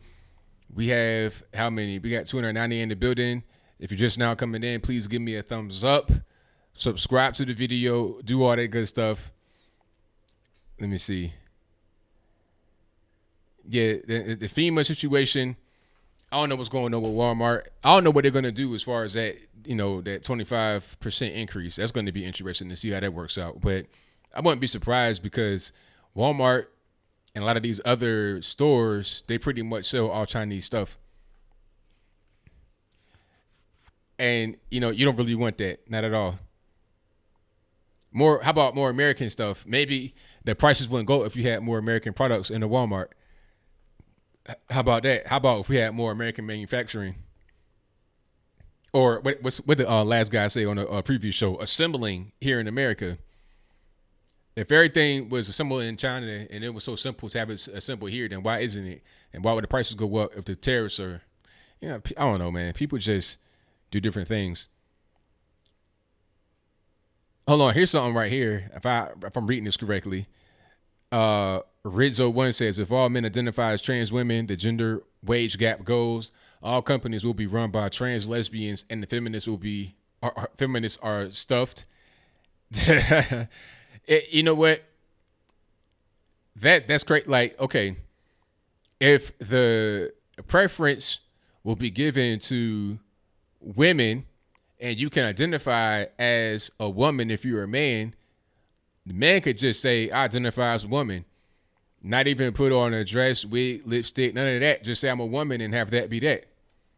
And what are you really going to do? how can you say that the person is lying? You can't be a bigot now, can you? All right, I call you on the line, 857. Yeah, this is Aaron. What's going on? Ain't so much, man. What's happening? Couple of things about the abortion. I don't really agree with abortions per se, but the Republicans are playing politics with it. Because when they say the abortion up to the almost when the baby's due, how many? And first, it's because the doctor, they got to consult the doctor first, and after they consult the doctor will give you the okay for the woman to make the decision. How many women at 8-9 months will have an abortion? How many you think will be doing that? I don't know. Well, that's what I'm saying. There's talking points. I mean, so, like you don't know either. So like, what's the? Like, I don't know, but there wouldn't be that many. Hold on. I don't know, and you don't know. So what was the point of that? But let's think about logic here. Let's come back with logic. A woman is pregnant at the third month. She knows that she's pregnant at the third month. It's very difficult. I'm not a woman, but I'm pretty sure it's very, I don't have kids, but I'm pretty sure it's very difficult for a woman to make that decision. At least you have the small percent of the crazy ones, maybe on drugs, maybe on X, Y, Z. But for a person that is set up straight, it's going to be very difficult for that woman to make that decision. So you think she's after 3 months, she's pregnant, she's going to wait after the 9 months to do that? I mean, if that, BS. Listen. Okay, if that were not possible, then why would anybody have a law that says you can do it? Because if your life is at risk, it's not even about that. Because in Virginia, the proposed law, which is now been tabled, which is not being discussed anymore. It's not because it's politics. Wait, I'm not done. Sir, I'm not done. Let me finish, and then you can respond. The law in Virginia was saying that you can have an abortion at any point in the pregnancy for 2 reasons. The first reason is for life of the mother. The second reason is for mental anguish, distress. Oh, I'm feeling depressed. I'm sad. I want to abort the baby. At any point during the pregnancy. Wait a minute. I'm almost done. And the person who co-sponsored the bill was asked in public on camera. I got a recording on a video I did. Can the abortion happen up until the point of pregnancy? She said yes. So if a mother would not abort a baby for a reason that's not life of the mother up to 9 months, then why put that in the law to begin with? But if the penalty, I'm pretty sure it's not gonna be like you taking a few pills. If you're a suicidal person that's mentally really screwed up, maybe they made a decision to have the abortion. I don't know. But why? Why? But that's if the woman decided not to have it after 9 months. But like I said, no. Cases. Because you were saying, wait. You were saying at first that life of the mother you can understand, but. And first of all, in Alabama, that's still on the table. You can still, life of the mother is still a reason you can have an abortion. So that's not even, but let's get back to the whole mental health thing. Why not just have a C-section and have the baby that way rather than killing the baby at that point? Why? But why would be the amount of number of people? It's like when you say when it's rape, like they did in, I think it's Alabama, when the woman has, the only reason they could have the abortion because of rape. So how many women you think you're gonna? It's like you guys have that talking point. No. What I said was life of the mother. I said life of the mother. That's in Alabama. The bill says if life of the mother is in jeopardy, you can have an abortion. That's what it says in the bill. It's in black and white. So that's still there. I'm talking about Virginia's. Let's stay on topic. In Virginia, the law. I don't know. Wait. In Virginia, the law was saying at any point in the pregnancy, for life of the mother and mental anguish. Why would that be in the law if it wasn't going to happen? It's because some women may want to do that. That's the reality of the situation. Now, I'm not going to say. I'm not going to say the. Wait. I'm not going to say the majority. I don't really know how many are going to do it. Wait. I'm not going to say the majority because I don't know how many are going to do it. However, if none were going to do it, then there would be no point of putting that on the books. There will be some that decided to do it. All right, then. So we agree. We agree. Move on to something else. How many women will we agree. So move on to something else. you've agreed with my point, so you agree with me. So let's move on to something else. What do you mean prove your point? But another you agree with me. thing. You agree. You said like that some would have abortion. it. You said that some would have it, so we agree on that. So I'm against abortion, right? And this is the funny part when it comes to the Republicans.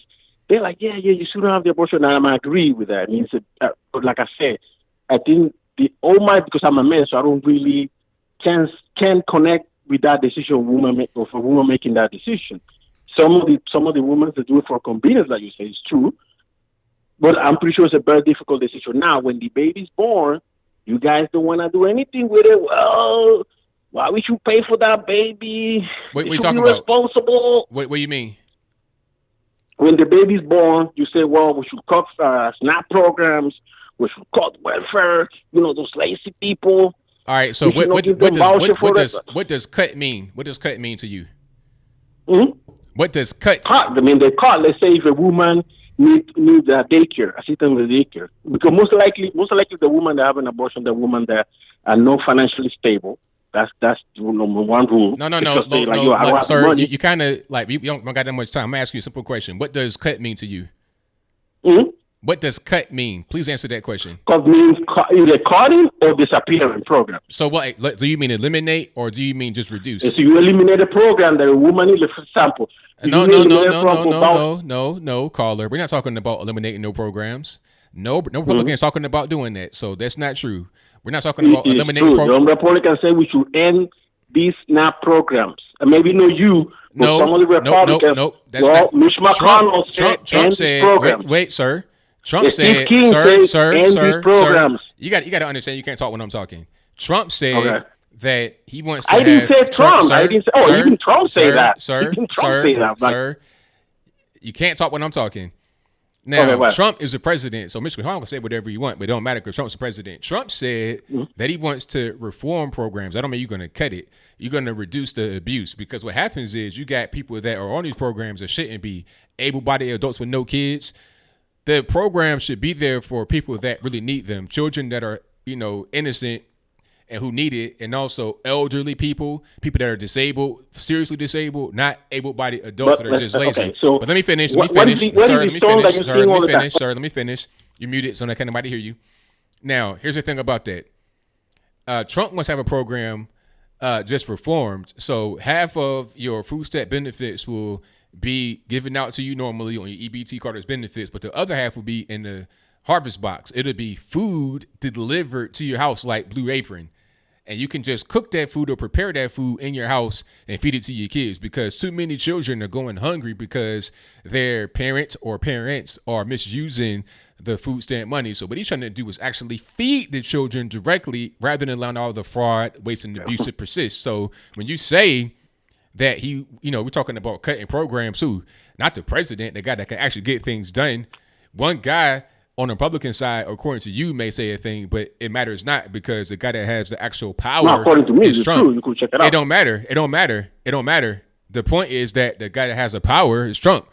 Mitch McConnell ain't the president. Donald Trump is. Well, the power is in Congress, not in the president. Well, the president is a guy.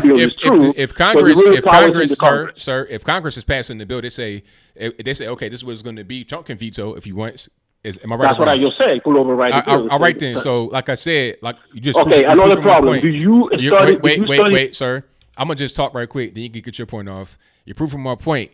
Trump has the absolute power here at the end on things like this. Not on everything, but on things like this, he has the power. But go ahead. Study the logistics. Or how you gonna use? Sir, you were muted for a while, so you got to start over whatever you were saying. How the logistics is gonna work? For what? Well, you got it. So that means that you're gonna have to send lists with different type of food. Remember, there's people that are diabetic that cannot eat certain type of food. There are others that babies that might be allergic to different type of food. So there's different. So it's better for them to go with the ABT part and do their own shopping. That 50% and 50% delivery. If that makes sense, if that works in your brain, bro.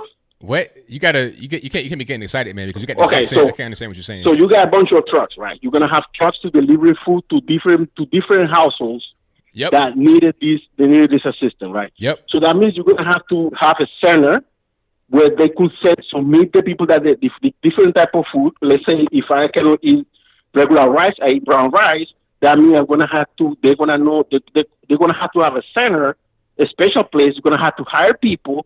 So Yeah, they already got them. They could have It's called a food that I bank. can eat. Sir, it's called a food bank. They already got them all over the country. What are you talking about? So then you're gonna have people driving to different type of. How people gonna do in the rural areas? You live in the rural area. How you gonna do it? I mean, you got FedEx. And then you're UPS. gonna have to storage more. I mean, food bank is donation. You're talking about taxpayer money that is mandatory in this case, right? Well, so no, where are you like gonna it's storage going to that be food? it's going to be the same money that's already there for the food stamp program. It's not going to be. So any where are new you money. gonna storage the food? You would store it in a facility that has food, like a food bank. Which facility? Where is it? Who's gonna pay for those facilities? Like, you're not listening to what I'm saying. I didn't I just say that the money Doesn't make sense. So you're not. I heard that. You're not, Makes sir. You got to be quiet. I'm gonna just talk since she keeps talking. Now, half of the money that would go towards the food stamp program will be used for the harvest box. So all of what you're talking about will be covered under the same monies that would have normally gone to the EBT card. Does it make sense, sir? Okay, so like I said, so that means if I don't eat brown rice, like I said, I used to go to the store and pick out the rice that I eat.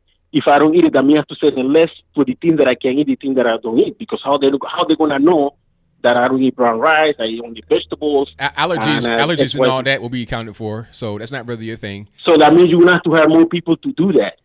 You know, it's not going to cost as much as you're thinking because there's already money there. How much you think you're on mute? How much is wasted when you're talking about the food stamp program every year? I mean, you're talking about millions upon millions, if not billions of dollars that are wasted in these programs. Just outright waste, fraud, and abuse. People that shouldn't be getting it. So once you reduce the dole and once you put the money to use more effectively, that'll be a better use of the money. And you'll actually end up spending less money. Even if you got to hire people in these centers and have people deliver, the cost will still be less than the fraud, waste, and abuse that is currently in the food stamp program. It's very simple. You were on mute the whole time, so nobody heard what you said, but I'll give you the last word. Okay, we've been on for 12 minutes, 30 seconds. It's a long time on the talk. Sir, look, listen. This is my show. I get to, call the shots. I can mute you at any point in time. Nobody can hear you. I can turn my own sound off. Nobody can hear you. So we've been on this call for 12 minutes and 45 seconds. So I will give you 10 seconds to close out.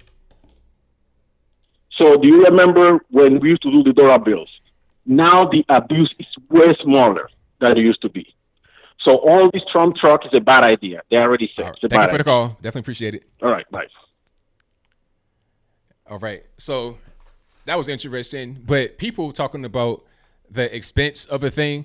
Listen, if you have a lot of fraud, waste, and abuse in the food stamp program, a lot of the money, you talking about people selling the food stamps for drugs. I mean, I've seen all kind of crazy stuff. And you know what? On the first of them, okay, I'm going to do a quick live poll right here. Just to see that, maybe I'm wrong. Maybe I'm just incorrect. Press 1 if you've ever gone to the grocery store on the first of the month and you see people's carts loaded up with junk, popsicles, ice cream, Pop-Tarts, microwave dinners, just soda filled up to the brim with junk on the first of the month. Press 1 if you've ever seen that in the Wally World and whatever grocery store is. Just if you've seen that, just let me know. How many times do you see the cart loaded up with rice, vegetables, produce, healthy things on the first? And you know what time it is on the first. That's food stamp money. That ain't just people going to the store and buying food with their hard-earned money. No, that's food stamp money. When I go to the store, I got 2 bags. You know what I'm saying? I'm trying to get, loaded. So wouldn't it make sense to just cut down some of that waste, fraud, and abuse? And furthermore, all these people in these poor places seem to be having no problem eating food. A lot of obesity is in these low-income areas. Obesity, how is that possible? Go to a third world country where ain't no money. Are you going to see any obese people laying around? Ethiopia or something like that? No. People are trying to find food some kind of way. But over here in America, you could be poor and be 500 pounds. So, and I see all the ones in the chat. Thank y'all for let me know I'm not crazy. You know, Louis says ice cream, frozen pizzas, cookies, soda, chips. 1,000%. Every time. I get offended. You know what? On the first of the month, I try to avoid the grocery store. I don't even want to go because I don't even want to see it. Because then I start getting triggered and I begin to want to say something. Oh, and tobacco. Oh, my goodness gracious. Like, tobacco. Yo, you know, cartons of cigarettes. Cartons. Orange soda, candy. Mountain Dew is real big. Chocolate syrup, cakes. All that. You know, now, I like sugar like everybody else, but come on, man. You're not going to see me going to the grocery store buying no, you know, big packs of honey buns or nothing like that. You know what I mean? I mean, come on. Peppermint Patty says, I'm 64 and I've been working since I was 16. I raised 2 kids. Nobody paid for anything except for me. There we go. So shout out to everybody in the chat. Yeah, them food stamps are abused. Totally. 1,000%. Yeah, first amendment disability, food stamps, all the government programs, any kind of government program, SSI, EBT, WIC, TANF, SNAP, all of that. First of the month, 15th, all the time. Beer. Oh my goodness, the beer. I heard in California that you could buy hair weave with EBT cards. Is that true? Like you can go into a beauty supply store and buy weave with EBT cards. And as far as I know, in certain states, all your benefits are loaded onto the EBT card. So it could be child support, food stamps, all of that's on one card. I could be wrong, though, because I never had these benefits. I just kind of know what I see. People abuse the programs. Yeah, V-Love Lady, stay home on the first. Because, number one, I don't even want to deal with the massive crowds. And number two, I don't want to see all the waste. And then you got these kids, they're walking right by the cart. The kids are like 1,000 pounds each, you know, looking like little Buddhas, just scurrying along the cart. I'm like, man, come on. Like, your kid shouldn't be that big. There's no reason for a child to be that big at that age, you know. Oh, the shrimp and lobster, that's where I really get triggered. You know, the T-bone steaks. Wawa takes EBT cards. You know, it was funny. I went into a gas station today. It had this big sign on the card that says no EBT. That was hilarious. But they got to put it right there because so many of these gas stations will take your EBT. People out there buying beer. You can buy Starbucks with the EBT card. Wow. That's crazy. You know, and you got Section 8 housing. All these government programs and benefits being abused. Demented Liquor says, I've been on SSI for a few years now. I use that money to pay bills and to buy food. It's that simple. There you go. See, you know, some people actually need the benefits, and I'm all for people that need it getting it. But when those that don't need it are able to abuse it, I just got a problem with that. 843 on the line. One speaker two. How you doing? This is Mark. All right, what's going on? Mark from South Carolina. Well, actually, I'm in Savannah, Georgia right now. Everything's going good, man. I just want to let you know I worked at a grocery store, man, so I got firsthand knowledge. I done seen the EBT first of the month, you know, myself. And oh, man. It's sad, man. I can imagine. $500. What'd you say? I said, I can imagine some of the stories you got about that. Man, I'm talking about $500-$600 worth of groceries. And they love it, man. They'll tell you themselves, I ain't got to work no more, man. I done got disabled, and they on all kinds of government assistance and whatnot. And, you know, they buying up all kinds of Lunchables, soda, snacks. It don't never stop, man. And they, you know, they trying to show, they see me, I'm a brother. They think I'm playing the system with them. You know what I'm saying? They trying to get me to laugh along with them. And I'm just like, damn, man. Excuse my language, but it's a shame, man. People really they got no shame in their game, man. Yeah, I see it all the time, and then I see people come in there with their friends, and they you know what that is. You know, they're trying to use some of the benefits on the card. Hey, like, 50 cents to the dollar, man. Yep, I done seen that before. That's Like how you they see do, it, man. It's you the see. thing is they get the food stamp. They get 1,000. That's an extra $500 a month or whatever. You know what I'm saying?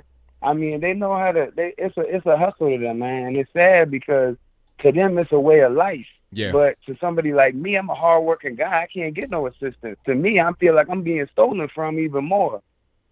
Exactly, and that's why I try to avoid the store owner first, because I'm out here. I done had a lot of hard times just trying to really grind and do like an independent thing, be a self-employed person. I'm going to the store. I got $20 to my name. I'm trying to get, food for the week. And then I go see somebody with a cart full of junk. And I know they got the EBT card. And the one thing that kind of got me really upset was when I saw a cart full of junk, and then I saw two couples. You could tell that they were using the card because you had one couple, a white couple, husband and wife, and then a black husband and wife. I'm like, okay, I see what's going on here. Y'all ain't just, y'all don't live in the same household. Y'all ain't no kin to each other. Y'all just using the benefits. I see what's going on. Like that right there. Meanwhile, I got some peanut butter and some chicken breast, and that's it for the whole week. I'm upset. So, yeah, I'm right there with you, man. Right. Well, you know why the wall going up, though, man? Because you see, if you look over there in Arizona and all that, man, all the gas stations, my girlfriend from Arizona, man, she work at the biggest gas station there. She see it firsthand, all these Mexicans coming in and Hondurans, Guatemalans and all that from over the border and whatnot. And they got all the EBT and shit too, man. That's why we got to do what we got to do, man. We got to put this country first, and we got to get these systems weeded out so that the people who really need it got it, because it's a lot of people who need it that can't get it because it's selfish people trying to take advantage of the system. But, yeah, man, have a good night, brother. We appreciate everything you're doing out there. Thank you for the call, man. Definitely appreciate you. Yes, sir. There it is. First-hand experience with the whole situation, with the whole system. And like I said, I just get upset when I see it. And you know what's going on. You got people out there on the wall using all these, or by where the wall is going to be, using all kind of government programs, assistance. You can be on welfare benefits even if you are an illegal alien. I heard about that from somebody that I know that lives in the West Coast. I think it was Seattle, Washington, somewhere on the left coast. And they were talking about how they worked in the Social Security office, and people would come in there, no Social Security number. They would just have 1111 or 00000 for their Social Security number. Welfare, benefits, all that, whatever you want, they got it. And it's a shame. 216 on the line. I'm speaking to you. Turn speakers on the background for me, please. Personal mic. 216. 216. Can you hear me? Yes, can you hear me? Okay, turn speakers on the background for me, please. All right. Should I go ahead? Yeah, go ahead. Okay, a lot of your information is totally wrong. First of all, with those BEE cards, my brother's on it. There's a lot of items that you mentioned that BET card will not accept. They have to pay with a credit card or cash. Okay, so all of those items like tobacco you mentioned, it's not like that. And everybody's caller, hold on 1 second. Now, okay. I wasn't saying tobacco was necessarily on the EBT card. I was just saying that people buy that as waste. But wait, hold on, 1 second. It also depends on what state you're in, because like I was saying about California, I heard that in California you're able to buy hair weave with EBT cards. Now I heard that it could be true. No, that's just, why don't you call the state itself? Because I called. Okay, and so the state itself is saying all that is lies. So you cannot buy any of that. In fact, certain items in the store, the EBT card would not even accept. Number two, everybody's money don't come on the 1st or the 15th. Every single person's deposit is differently throughout the month. It depends on when they register. You have a lot of disability. My brother was, he's on it. He got cancer. Yeah. Okay, he had to quit work. And he needs it. I agree. There's a lot of people who's getting that, and there's just so many lies that was what some of the Republicans started off years ago. What lies? And you are continuing that misinformation. What lie? But the reason why they went to the cards and post to the stamps, it's harder to sell things on the card. You have to have your password, and you have to buy it there. You can't buy something down the road and give it to it. That it's the least fraud is on that card. What did I lie about? Well, you was mentioning popsicles and stuff like that. Yeah, you can buy There's that. a lot of items in that store, even like toilet tissue and stuff like that BET card won't take. Well, it depends on your state that you live in, because each state is different in what you can buy. The lady, if I'm state of Michigan, Ohio, all of them basically is the same. There's items each state is only different. California is way different than Ohio, so each state is different. It depends on where you live. Okay, I would say I call the Columbus Congresswoman. She has stated. What did you call? Congresswoman Fudge. And where does she represent? She's in Ohio. Okay, that's Ohio. I understand about Ohio, but that's just one state. In Michigan, No, that's just she two said states. it's across the board. The BET cards is across the board. So And she has said does that mean that is nationwide? the least amount fraud does is it- with those cards. You cannot sell information out. You cannot get cash back. There's no money. You cannot say I want cash out of this card. None of that. Oh, so you're My saying brother can't so basically do you're saying that the EBT, what she told you was that the EBT card has least amount of fraud with it, but she didn't say what you can buy in certain states with your card, right? She told me it's across the board in all the states. No, caller, listen to what I'm saying. You're saying that the EBT card, according to her, has the least amount of fraud associated with it. It's secure, but she didn't tell you what can be purchased from state to state, correct? Yes, she did. She said that is across the board. Those items, those certain items in all the stores, no matter which grocery store you go to. Is that in Ohio or nationwide? Nationwide.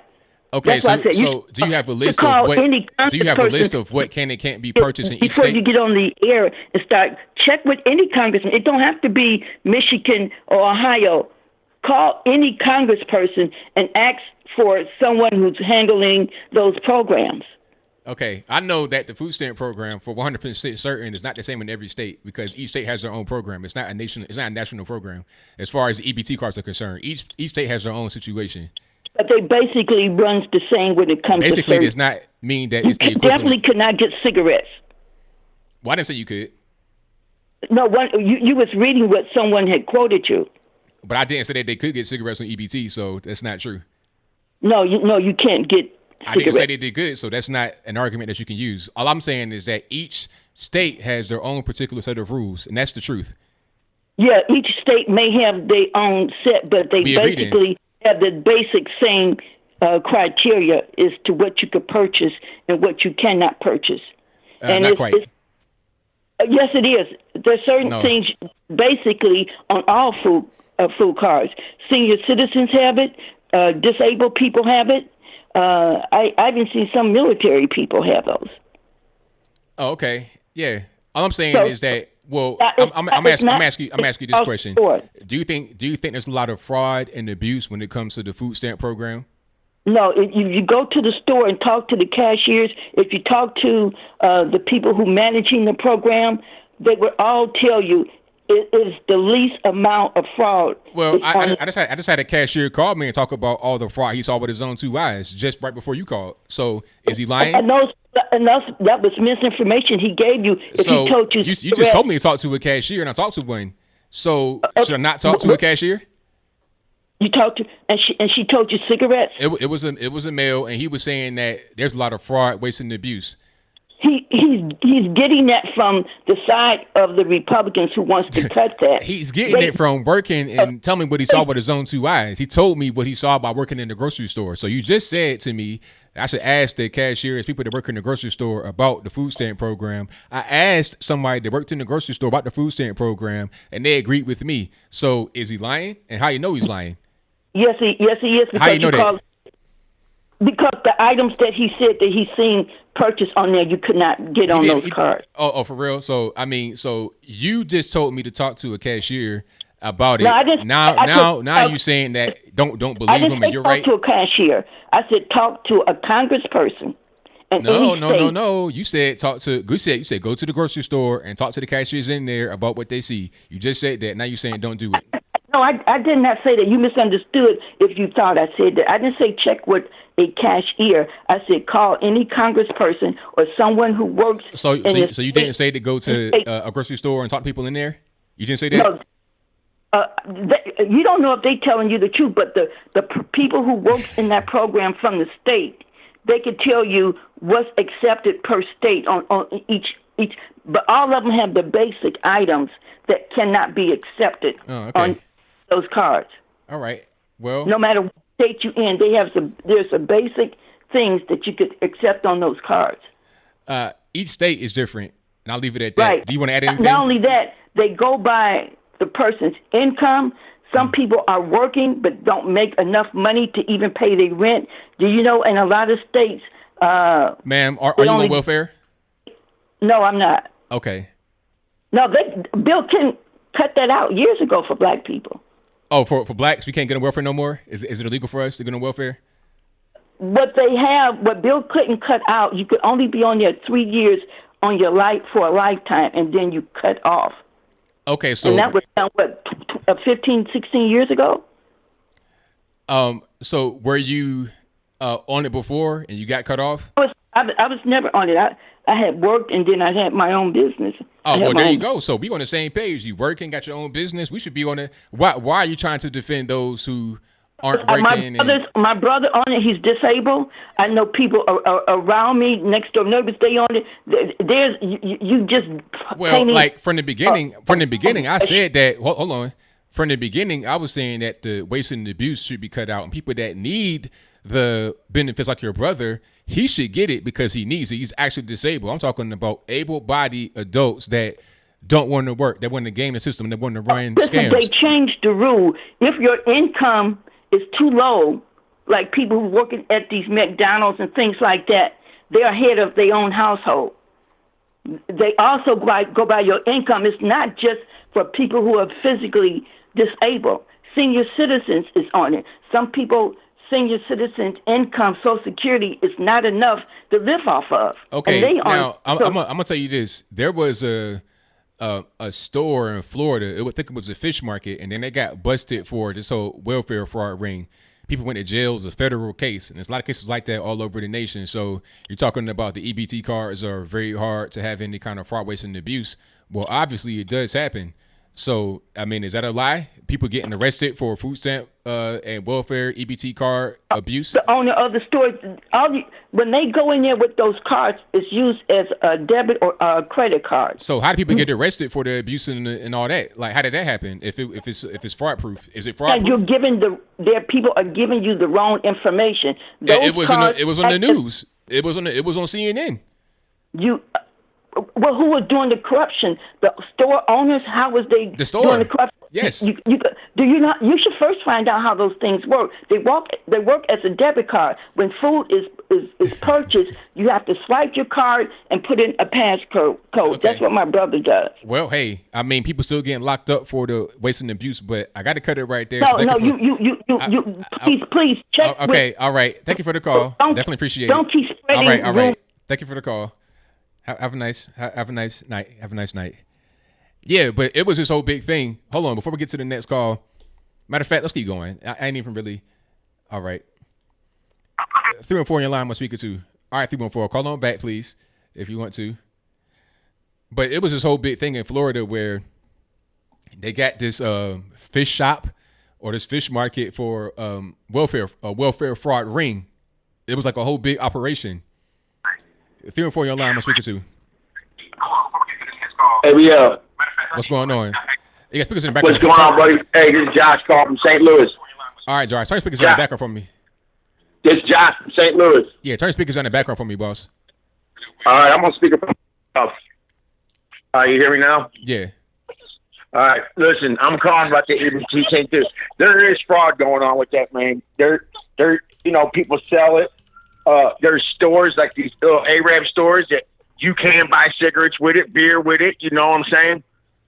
That's right. All day long. I mean, I see it every day. It's not even something that people can... Now, I'm on EBT, but I'm disabled. I'm paralyzed. Been paralyzed for 20 years now. Right. My thing is, though, as far as Trump or whoever them trying to push out them boxes, I don't agree with that totally, because there is people who got allergies, things of that nature, And I don't know. I just don't think that should be something that he's dictating who's going to eat, what they're going to eat every month. You know what I'm saying? Well, I think that, allergies be taken into consideration, and people that can't eat certain things, I think ought to be taken into consideration. It's enough money to do it, because you're going to use half of the money that would be expended on the welfare, on the EBT program for that particular thing. And I think the main thing is to make sure that kids are able to eat, because you got a lot of parents that are abusing the program. No, I know there's a lot of people that do, but I don't know, man. I think they should leave it like it is. They should just crack down on the people who are able-bodied, because it bothers me too, because like I said, I am disabled. So I don't like seeing able-bodied people getting it, So I think maybe what a halfway point between you and I could be where Paul LePage did in Maine. And he said that if you are able-bodied, you have to do like 20 hours community service every month if you want to be on food stamps. And just by him doing that, it cut the food stamp users down in half. Right. But also I know that he's trying to crack down on that or whatever. But when he came in office, he also talking about he's going to clean the swamp out. Now I'm listening to Mark Levin the other night, and he's talking about how much money Nancy Pelosi has, like hundreds of millions of dollars she's got, and she's on government. She gets paid by the government. She's got hundreds of millions of dollars. Where is she getting this money from? Like, why don't they take care of that situation? These people in Congress got so much money, and it's not right. I don't understand how these people. They should not be able to be career politicians. Well, I mean, I agree, but the thing about Trump is that he's only one man. You can't, just come in there in 2 years and then have everything just be honky-dory. You can do as much as you can. I think that Trump has done more than anybody else could have done in his position. So, I mean, Nancy Pelosi, a lot of the fraud and stuff, a lot of the corruption, it goes so deep, it'll take years and years and years to fix. I think this is just the beginning. You're talking about year 2 of his first term. He still has 2 more years in this term and then another term. So that's 6 more years to get a lot of these things done. I think it'll take that time to really see some progression the way a lot of folks want.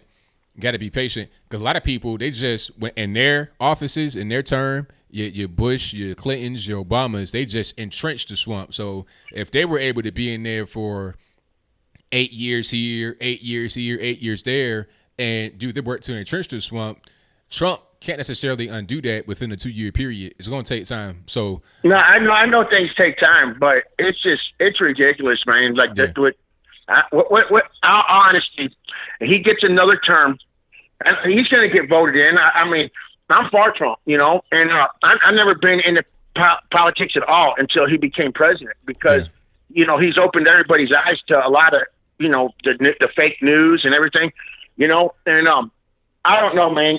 It's just when he gets out, he after his next term, what's going to happen to the United States? Because if anybody else, any Democrat gets in here, this country it's not the same as it was a few years ago. I mean, I'm 43, and this is crazy out here right now.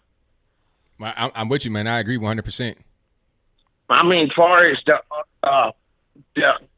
toxic, man, what I'm talking about with the men, it's just crazy. Yeah, there's a whole lot of stuff going on, but all we can do is just stay the course, keep grinding. I mean, I had kids, I had young kids, a grandkids. I'm worried about what's going to happen to the United States, man, because it's like falling on its knees, Yeah. Do you agree with that?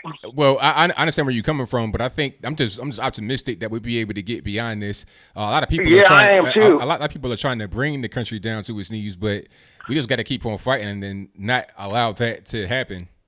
Yeah, I understand, but then that they're going to be doing all types of illegal stuff with the votes when he's on 2020. They're doing everything they can. You ask young people like what's going on. You can ask somebody what do you think about Trump, and they automatically they do not like him. And they only reason they do not like him is because of what they've seen on CNN or they hear in the streets. You know that people's not even really. They don't even know none of his policies. You know. Right. Exactly. 100%. It just go off what the media says or what people around them say. Just like a lot of peer pressure going on. Yeah, big time. I don't know, ABL, man. I'll be watching you all the time. I think it's a good show. I'll be in there, all you guys, man. I'm going to get off here, man. I just want to call in and say them two things. All right, thank you for the call, man. Definitely appreciate you. Yep. Yes, sir. Keep it up. All right, shout out to the caller. Yeah, so shout out to everybody. Hey, one thing I want to make crystal clear, in case I didn't, I want people to not abuse the welfare system.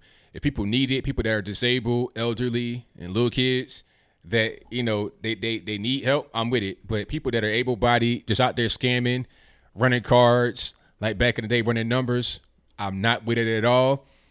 Go get a job or get off the door. That's how I feel. And if you don't want to work, oh well. People need it that cannot work, that cannot fend for themselves, that cannot do what you're able to do because you're able-bodied. But I digress. Let's get to the next call. Nippin, what's going on, boss? I cannot hear you. Can you hear me now? I hear you. Yeah, it was my Skype was actually asking me for permission to use the microphone, which I don't know why because I've used it so many times. Oh, okay. Well, I'm glad you're able to get through here. So, apparently, Commie de Blasio wants to run for... No, I cannot even envision that. I can't even envision him running, let alone winning. Well, I mean, we're gonna see how this whole campaign runs out. It's gonna be hilarious because New York hates him. I mean, he was doing some kind of interview. I think it was on Good Morning America, and he was in New York doing a live shot. And outside of the studio, you were able to hear it faintly. They were saying "liar, liar." It's like, wow. Man, that's not a very good rollout, sir. You're in your own city where you're the mayor, the biggest city in America, and you're getting called that by your own constituents. It's not good. He's not going to. I don't think he's going to last another term. Nah, he's finished because even the Democrats hate him. Really? Yes. Well, okay. If they have to have a Democrat in New York, which is not surprising, why don't they just go for a Democrat who has like more conservative values, if you know what I mean? Yeah, I mean, what they need is a actual Republican. They need a new Rudy Giuliani in there. They don't need any more of this progressive stuff.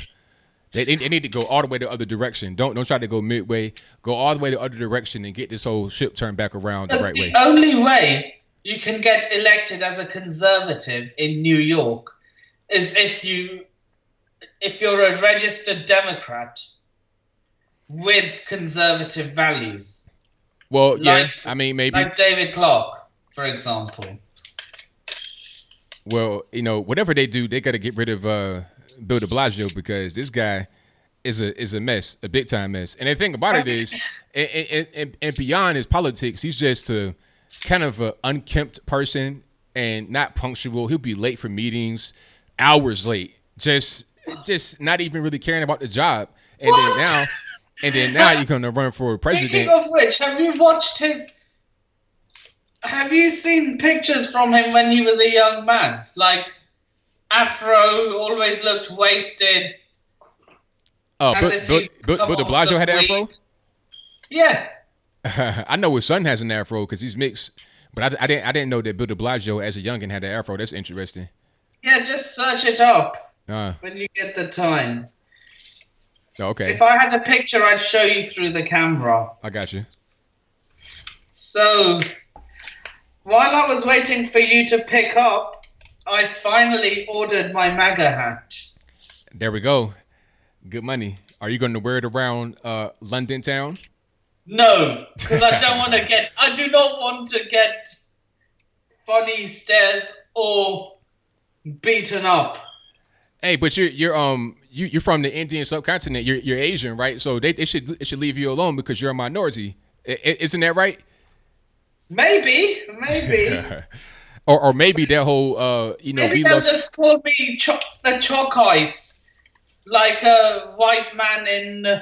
Sorry, yeah, you know what I mean, like an Uncle Tom. Yeah. That's what they'll do. Yeah, that's what they'll do. They'll probably even try to remove it from my head.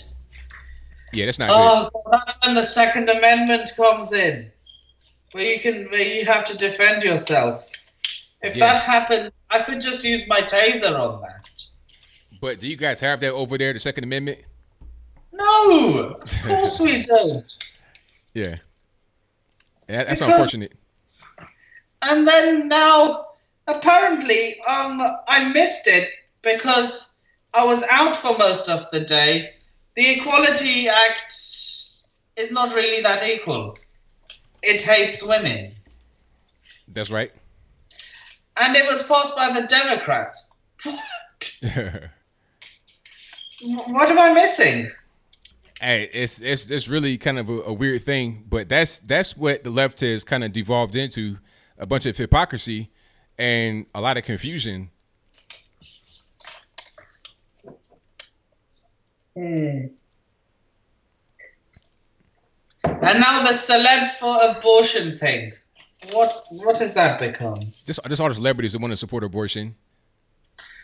Oh my! Oh, why do we keep going on about KKK is terrorism and white supremacy when the biggest form of white supremacy is abortion?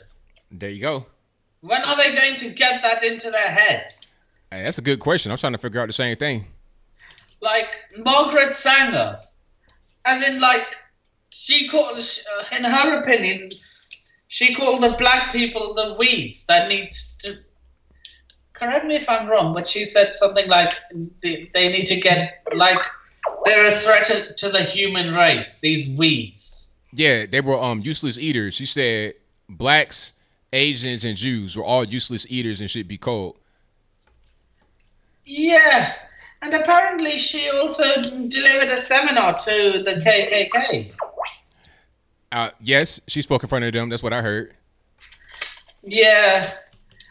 And now people like John Wayne are being labeled as white supremacists.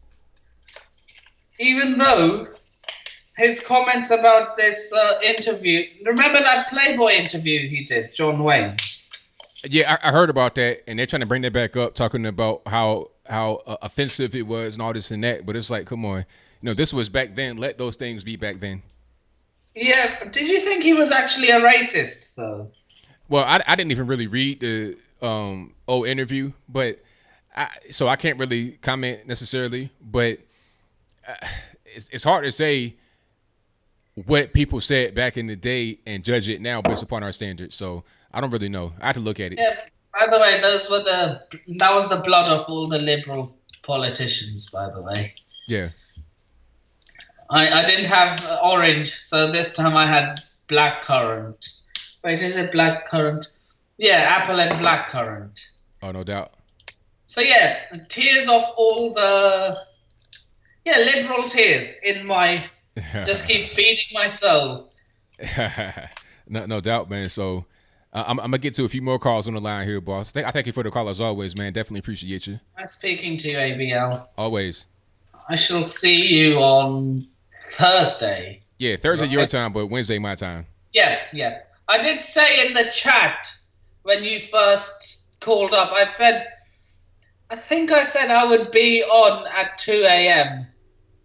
because I was out and I couldn't be on before that. Right. I think I said it in the chat and you might have seen it. Okay. Anyway, 1 a.m. East, 1 a.m. my time. Yeah, GMT. 8 p.m. Yeah.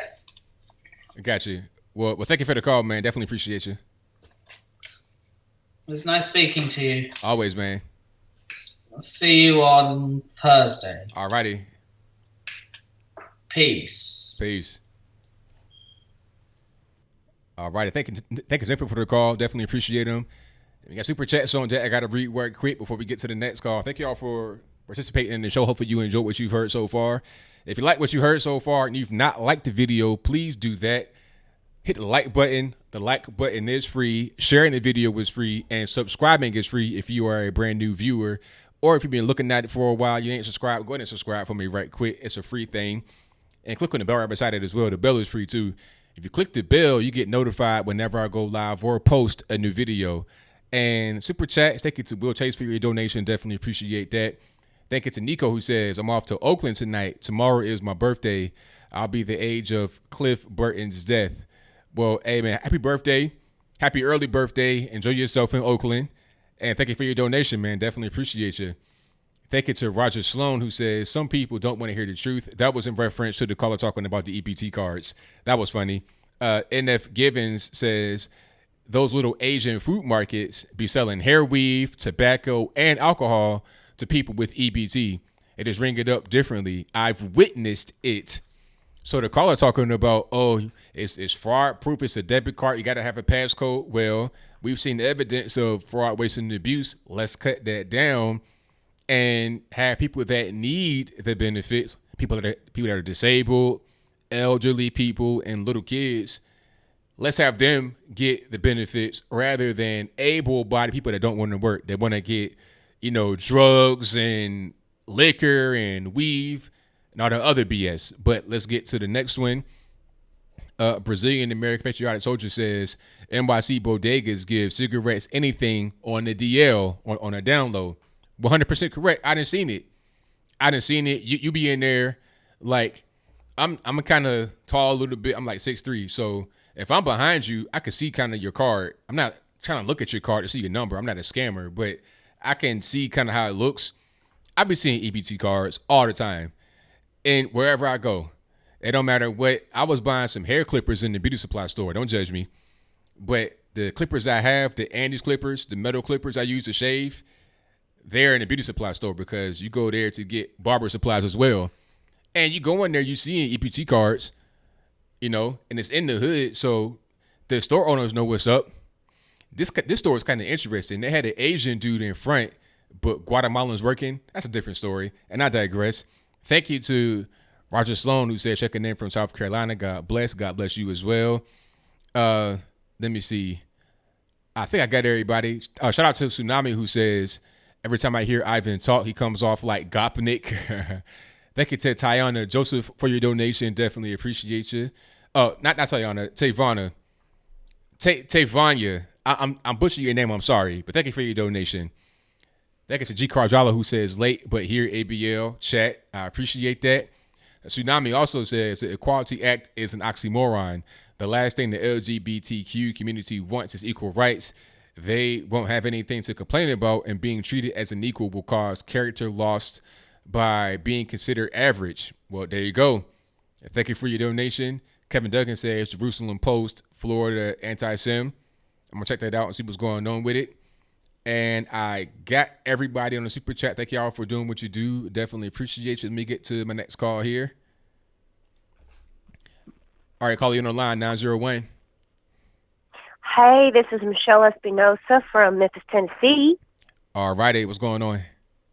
Well, I wanted to talk about a couple of concerns, and not just about concern for us as Americans, but also for the Mexican people, and not just for us Americans and the Mexican people, but also the migrant caravan, particularly one group, and particularly the Africans are being discriminated against in Mexico because they're afraid to let them go because they know if they show up in large numbers like the South Americans, that Trump would close the border. So I've got a lot of Mexican friends in Mexico, like I said, and they've given me reports. Places like in Chiapas, they're afraid to come out. There are people from all over the world, but the Mexican authorities are more likely to detain ones like, for instance, the Africans, because, I don't know, they're just letting the Latinos go up to the border before they have to wait. They've burned down 2 facilities. The African caravan, they burned down like 2 facilities in Mexico already. Wow. They feel like they've been discriminated against. They've been hosed down with cold water, just like they did in slavery days. And they want to pass. These people don't want to wait. They want to get processed. They want to come to the border. And then some of them don't even care to go through the paperwork because they know it's harder. So they just going to, especially the men without children and stuff, they're going to go ahead and just try to cross over where there's no law. These people come from war zones, actual war zones, not like the South American people that have been fed and just, lived through some hard times. They come from places like Congo. They come from places like Zimbabwe and other places. There's a lot of Middle Eastern people there, and also India. A lot of people from India. All over the world. So, Chinese too. All over the world. Yeah. Some Chinese, yes. And they are being detained more. They're just, the Mexican people are like, if you see a crowd running, they're gonna go for the black ones, okay? I'm just telling you, that's what they're gonna do. They're gonna go for the black ones, they're gonna let the brown ones go. And that's what they're doing. And that's sad to say, but Mexico's playing a stupid little game with us. And the Mexican president is going to get his ass voted out because the Mexican people are very upset about what has happened to their cities and their towns along the way. Okay, these people that are in the traffic zone are going through a lot of problems right now. They're afraid to come out. There's even one confirmed case of Ebola. Well, not so confirmed. They're trying to keep it on down key. Oh my They're goodness, trying to yeah, keep it on the low key. that can be a thing too, because I mean that's yeah. They're detaining that person, but the thing is that person's already been in contact with a lot of other migrants. Hold and on, we don't know. So, they've been all spreading out. So somebody came to Mexico that has Ebola. Somebody came to Mexico that has Ebola. They first were saying that it's Ebola, but then when they decided to keep it on hush-hush, they just kind of disappeared from the media, and then the guy is not getting more information on it. They're kind of on hush-hush. Wow. Exactly. And these people are immune to Ebola, too, as well. They can also carry, and they can have this virus living inside their body up to a year after surviving it. Right. Yeah. Yes, because they're carriers and they're immune. So, I mean, it's not so much the Ebola problem. I know we could probably take care of it and handle it because we are, we have the facilities, we have the, ways of dealing with it quicker than these other countries. But the thing about it is, Mexico has become a hotel because they're getting the influx. They're getting them in larger numbers than us in the United States. They're coming slower to us than they are in Mexico. Mexico's getting overran. These Mexican people are pissed off. They're ready to vote their president out. I'm hoping that the politics will allow them a man to run that will decline this UN pact. That'll get out of it, to somehow get out of it, because Mexico's become a piece of crap. Nobody wants to go to Mexico to be a tourist. Everybody's lost business. All the cities are losing business. I mean, let's just put it this way. It's not good, and they're afraid the Mexican border is going to get closed down. So Mexico people are suffering because of the situation. So I hope they do fix this. But yeah, like I said, the African people are being grabbed quicker, but they are still slipping through. Wow, crazy situation. Hopefully we get that fixed ASAP, because we don't need that. Mexico doesn't need it either. No, it's ruined it. I've been to Cancun. I've lived in Mexico 7 years. Mexico is a good place. It's calm. I mean, they got their cartels and they got their crime areas, but you know what? These cartels are not very happy about it either. These cartels are trying to get these. They're either helping these people or they're killing them. Let's just put it that way. Wow. Okay, so you got two sides of the coin, because I'm thinking, okay, it's just a one-way street. Now they come over there and they're just trying to, assist the whole situation. They're trying to get them over the border. They're trying to like smuggle drugs, or they just outright killing them. Some of them are taking advantage of the ones, especially like the Africans, you see, because the Africans, they came over here with a lot of money. The reason they came because they have ties here in the United States that they had saved up a lot of money from some friends or some church organizations or family here, and they sent them thousands of dollars to come over here. So they took their plane, and what they're doing, the caravan are being robbed.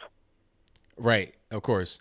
They have nothing, and they absolutely have no way to get through Mexico without going to the facility to get help, because they have to eat, and then they get robbed, so then they have to go beg for food or steal. Crazy. Yeah.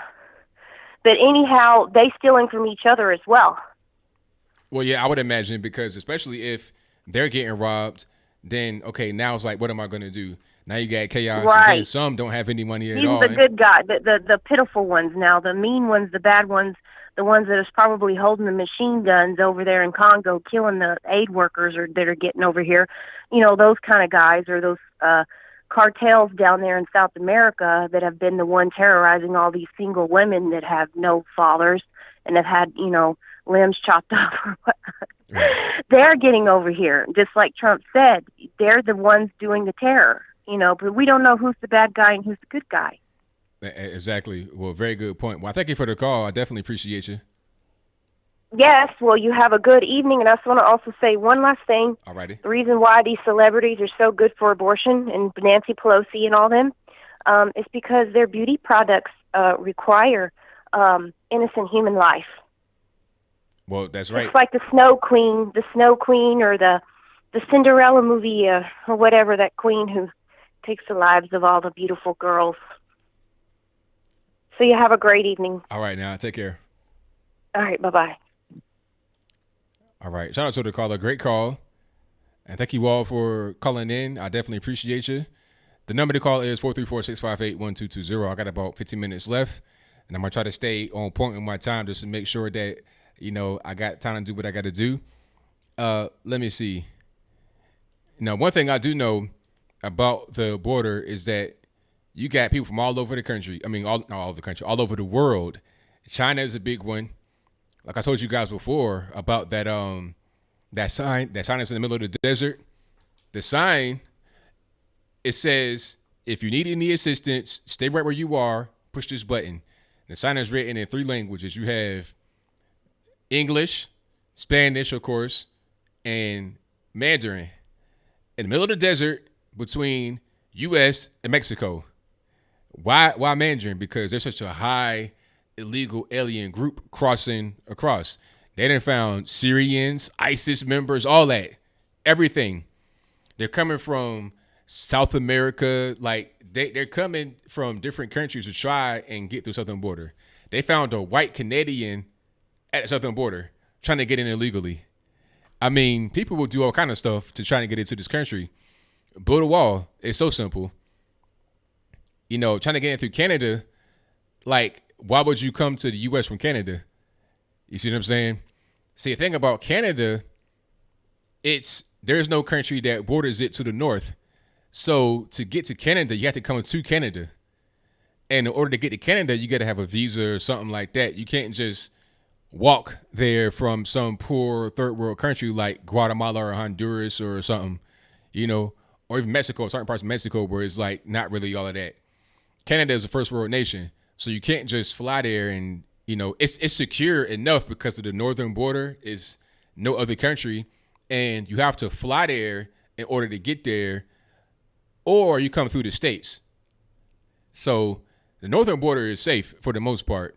For the most part, key word, because you don't have a bunch of countries that border that, and you got to fly there to get there or walk across from North America. So that's what that is. Yes, the building a wall is the most humane thing to do. I agree with that. Who said that? That was Free to Talk. Shout out to you. That was a good statement. And, I want to show you guys something right quick. Hold on. This is Bill de Blasio kicking this campaign off out there in New York City. Let me see if the volume is right.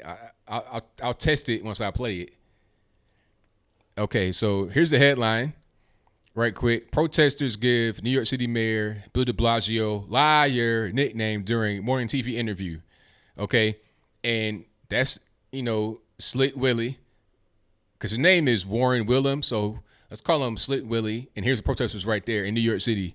Now, most people that were out there were police officers, NYPD police officers protesting them, on Good Morning America.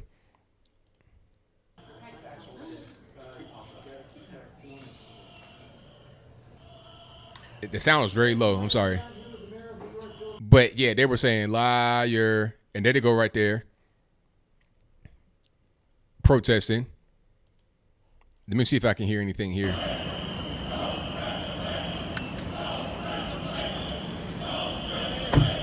So you go into your interview on Good Morning America in New York City, and people are protesting.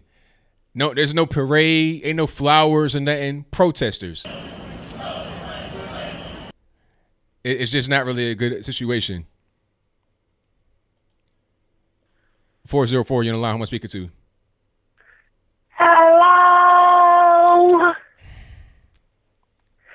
Hey, Anthony, how you doing? I'm all right. How are you? I'm good, Anthony. I wasn't gonna call in today, Anthony, but you got some of your people, Anthony. What happened? You know what she did, Anthony. That lady Liza Jean, you know what she did, Anthony. I don't know what you're talking about. Yes, you do, Anthony. She gonna call in and try to do my signature hello on you, Anthony. Hey, I man, appreciate that. I can't do nothing about that. People, they hear you and then they, what you want me to do? Anthony, what you trying to say? Everybody want to be a trans now, Anthony? I don't know. I don't know nothing about nothing. I'm just saying. I'm just here to take the calls. That's it. You gonna change your name to Antina Lagonia, Anthony? I think not. My name is good. I'm not gonna change my name at all. I'm good money. I'm just gonna stop calling you Anthony from now. I'm just gonna call you Logan, all right, Anthony? Hey, whatever you want to do. That's my name too. Anthony Logan, whatever it is. Okay, Logan. But anywho, why you talking about my mayor up in New York, Anthony? Are you talking about Bill de Blasio? Yeah, Anthony. He gonna be a good president if he run, Anthony. Well, I mean, why was he getting protested in his own city when he kicked off his campaign? Well, I don't know. Maybe they just don't like him, Anthony, but it's okay. He gonna be president. He gonna be better than your little orange man, Anthony. I can't tell.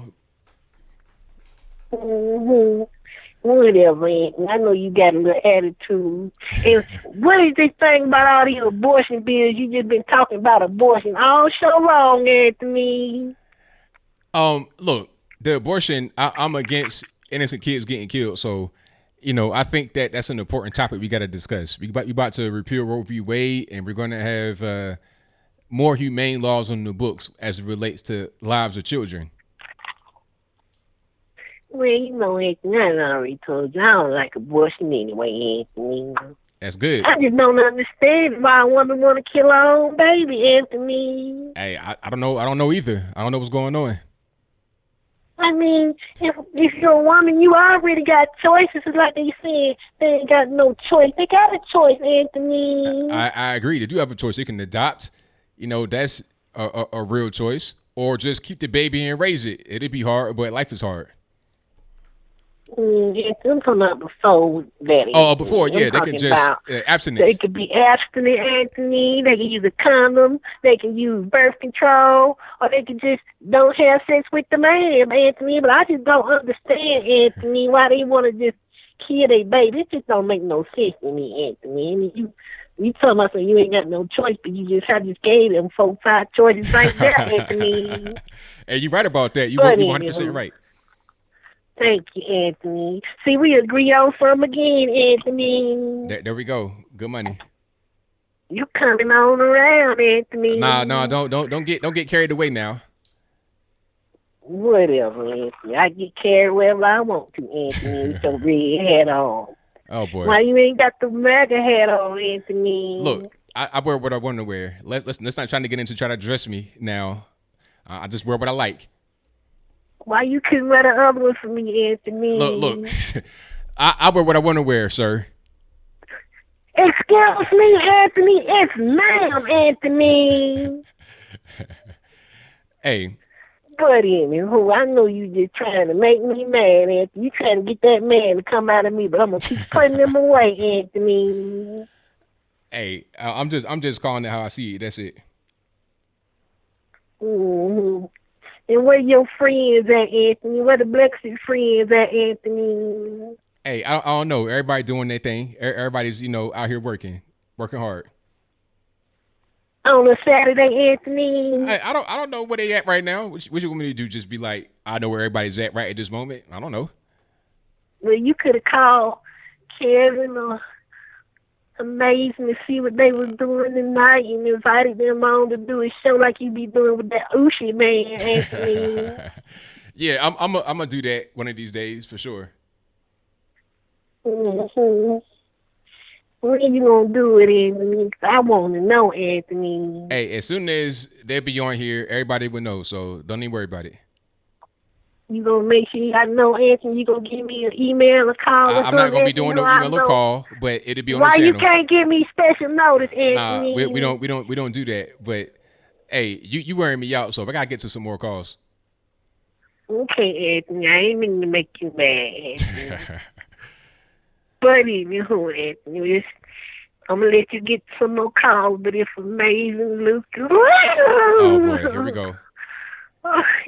Anthony, you know. All right. Look, keep the call PG. From Kevin's corner. Keep the call PG. We can't be having. We got kids watching now. Come on, tighten up. Okay, Anthony, I'm sorry. I'm gonna go ahead and get off the phone, Anthony, so I can head down to the Bulldog in Midtown Atlanta, so we can help make Atlanta great again, Anthony. All right. Thank you for the call. Definitely appreciate it. Okay, Anthony. Just, all right. I just don't know what to. All right. Bye now. Okay. Bye, Anthony. Yeah, I see what I got to do with every day. This is crazy. Hold on. I found some of that Bill de Blasio footage. I'm going to see if I can. I have the YouTube clip from Good Morning America.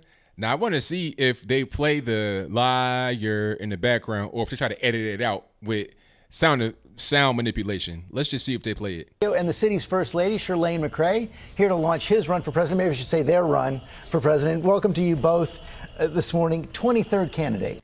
Listen closely. You can hear it in the background. Just listen. Like when they're talking, there'll be a little break in their talking, a little pause in between the words that they say. Like what I just did right there, a little pause. Listen between the pauses, you're here. Liar, liar.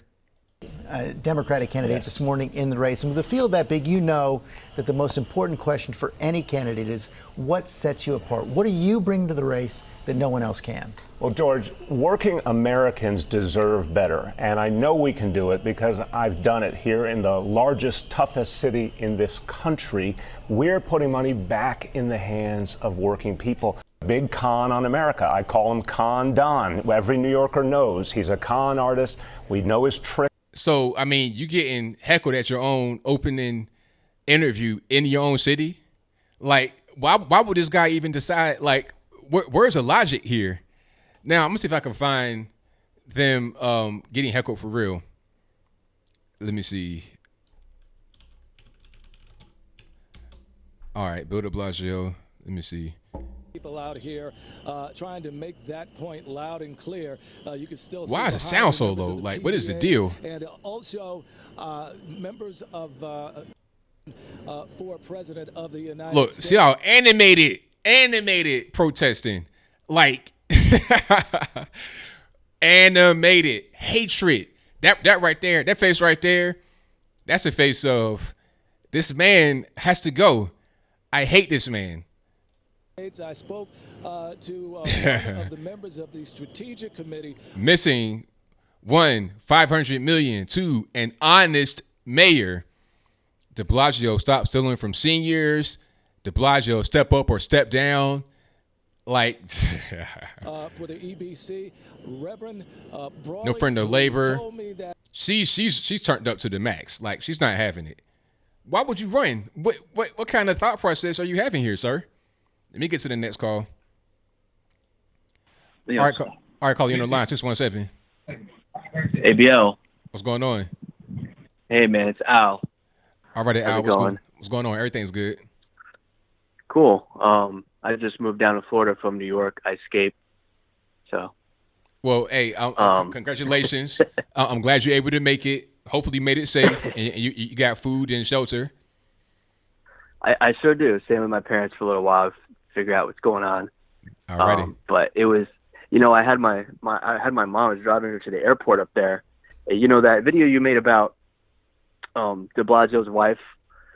She misplaced $850 million. Yeah. Or whatever and it was supposed to be for mental health. I've heard different numbers. I've heard 1.2. I've heard 1.8. So well, I don't know how much money, but see the first number, the $850 million, that was for one particular thing that they misplaced the money on, a mental health initiative, but they mishandled a total of 1.8 billion. That's a total money that they mishandled. That's crazy. The first number was just one thing. So yeah, it's close to $2 billion. Right. $2 billion would it be in one city? It's crazy. That's crazy. So I was driving my mom to the airport, and I try to stay away from the city as much as possible. And there's the light, like maybe 4 or 5 car lengths in front of me. There are these people just wandering around in the middle of the street. Like homeless people. Like they're obviously crazy. My mom's like, "Oh, make sure the door's locked." But it's just insane. Like it's crazy. But what I wanted to just quickly just talk about was last week. I couldn't call you last week because I was busy moving and stuff. But you had talked about Denver legalizing mushrooms. Yeah. And I see a lot of people are kind of against it. And I can kind of see. I'm totally for it, but I can see why people, what they're, people really be on? They're just getting used to the weed, and should they be on mushrooms now? I think first thing I want to say is I think that just like with anything, just like with, responsible people can use these things correctly. And I'll tell you my story about it. But just like with alcohol or even handling a firearm, things like that, people should be people that should be allowed to use these types of things are, we should regulate just like everything else. Like, should be 21. I don't think children should be anywhere near this stuff, that kind of thing. But my experience was, I had all sorts of problems, emotional problems and stuff for a long time. And I'm not saying this is, this is a maybe one case, but or not the kind of thing that happens all the time. But for me, it really helped me. And, these things have been illegal. And so I had to find, I had emotional problems, a lot of different problems for a long time. And so when I was around 30, I started meditating and getting into sort of spiritual things, Zen and different things. And it started helping a little bit. And so after about 3 years of doing that, I decided to try mushrooms, psychedelic drugs and stuff, but mostly just mushrooms of what I started trying. And I had a source that I could get as much as I wanted. So I tested it, and I was very disciplined with it, whatever. I was very responsible with it. Didn't go out. It was always within my own place, in a comfortable place where I could experiment with it. And over time, I was able to really work through a lot of my emotional problems, a lot of the issues that I was going through. So I think that these things are very important for people to be able to have access to. And I just want to say that my experience with them has been extremely positive. Okay, but see, the thing about it is, I'm looking at the way bigger picture. Some people are going to be responsible. It'll help some people. But the problem is, you got a lot of people that are hard drug users that are going to gravitate towards a place where drugs are legal, or more drugs are legal than not legal. And that's going to create a lot of problems for the surrounding area. They're dealing with that right now in Denver. Weed I know is not really that bad. I'm not really necessarily, an opponent of weed, but that's not even the point. Yeah. The point is that you're going to get drug abusers that come into the mix once you have a place where drugs are legal. And like, you don't want, like, I've lived in an area where it was overrun with drug users of all kinds. Yeah. People that smoke weed, smoke crack. A lot of them kind of hang around each other. I'm not saying everybody does, but hard drug users, people that are like just on drugs and they don't do anything else, they are all pretty much congregating together. And you may have a neighborhood that was okay, it was kind of safe. Now it's overrun with drug users. And even the recreational drug user that's not a hard drug user is going to be off-put by this. You might just do your particular drug of choice, and it can help you. You're responsible. And then all of a sudden, next year you got a tweaker on meth, crack, and weed all in one house. Now it's like, I didn't sign up for this. Now you got to move. That's what's happening right now in Denver with some people. Yeah, well, Denver has a homeless problem in general anyway. But I see what you're saying, but I think that, and I'm not going to take up much of your time because we could talk about it for quite a while, but I think that putting in all these different types of substances into the same category is a bit of a mistake because, you know, like, I'll just give you a quick example about mushrooms. Mushrooms, you can't really do mushrooms very often. Mushrooms is the kind of thing where if you do it once, your body builds up an extreme tolerance for it very quickly. So if you do it once, you really can't do it for another 2 weeks at the most, maybe a month, before it's going to give you any type of effect at all. So it's a natural substance, I believe, in my opinion, that was put on earth by God to help people with their mental issues. I think it actually helps. It's not a drug like heroin is a drug, or, you know, like meth or something where you can just be taking it all the time and you just fiend on it. It doesn't really work that way. So it has a different function. And I think that because all this stuff is illegal, because we swiped it in that one act back in the 60s or whatever, when they discovered psychedelics, they just made everything illegal, and it made it impossible for people to figure out what, you know, the differences are.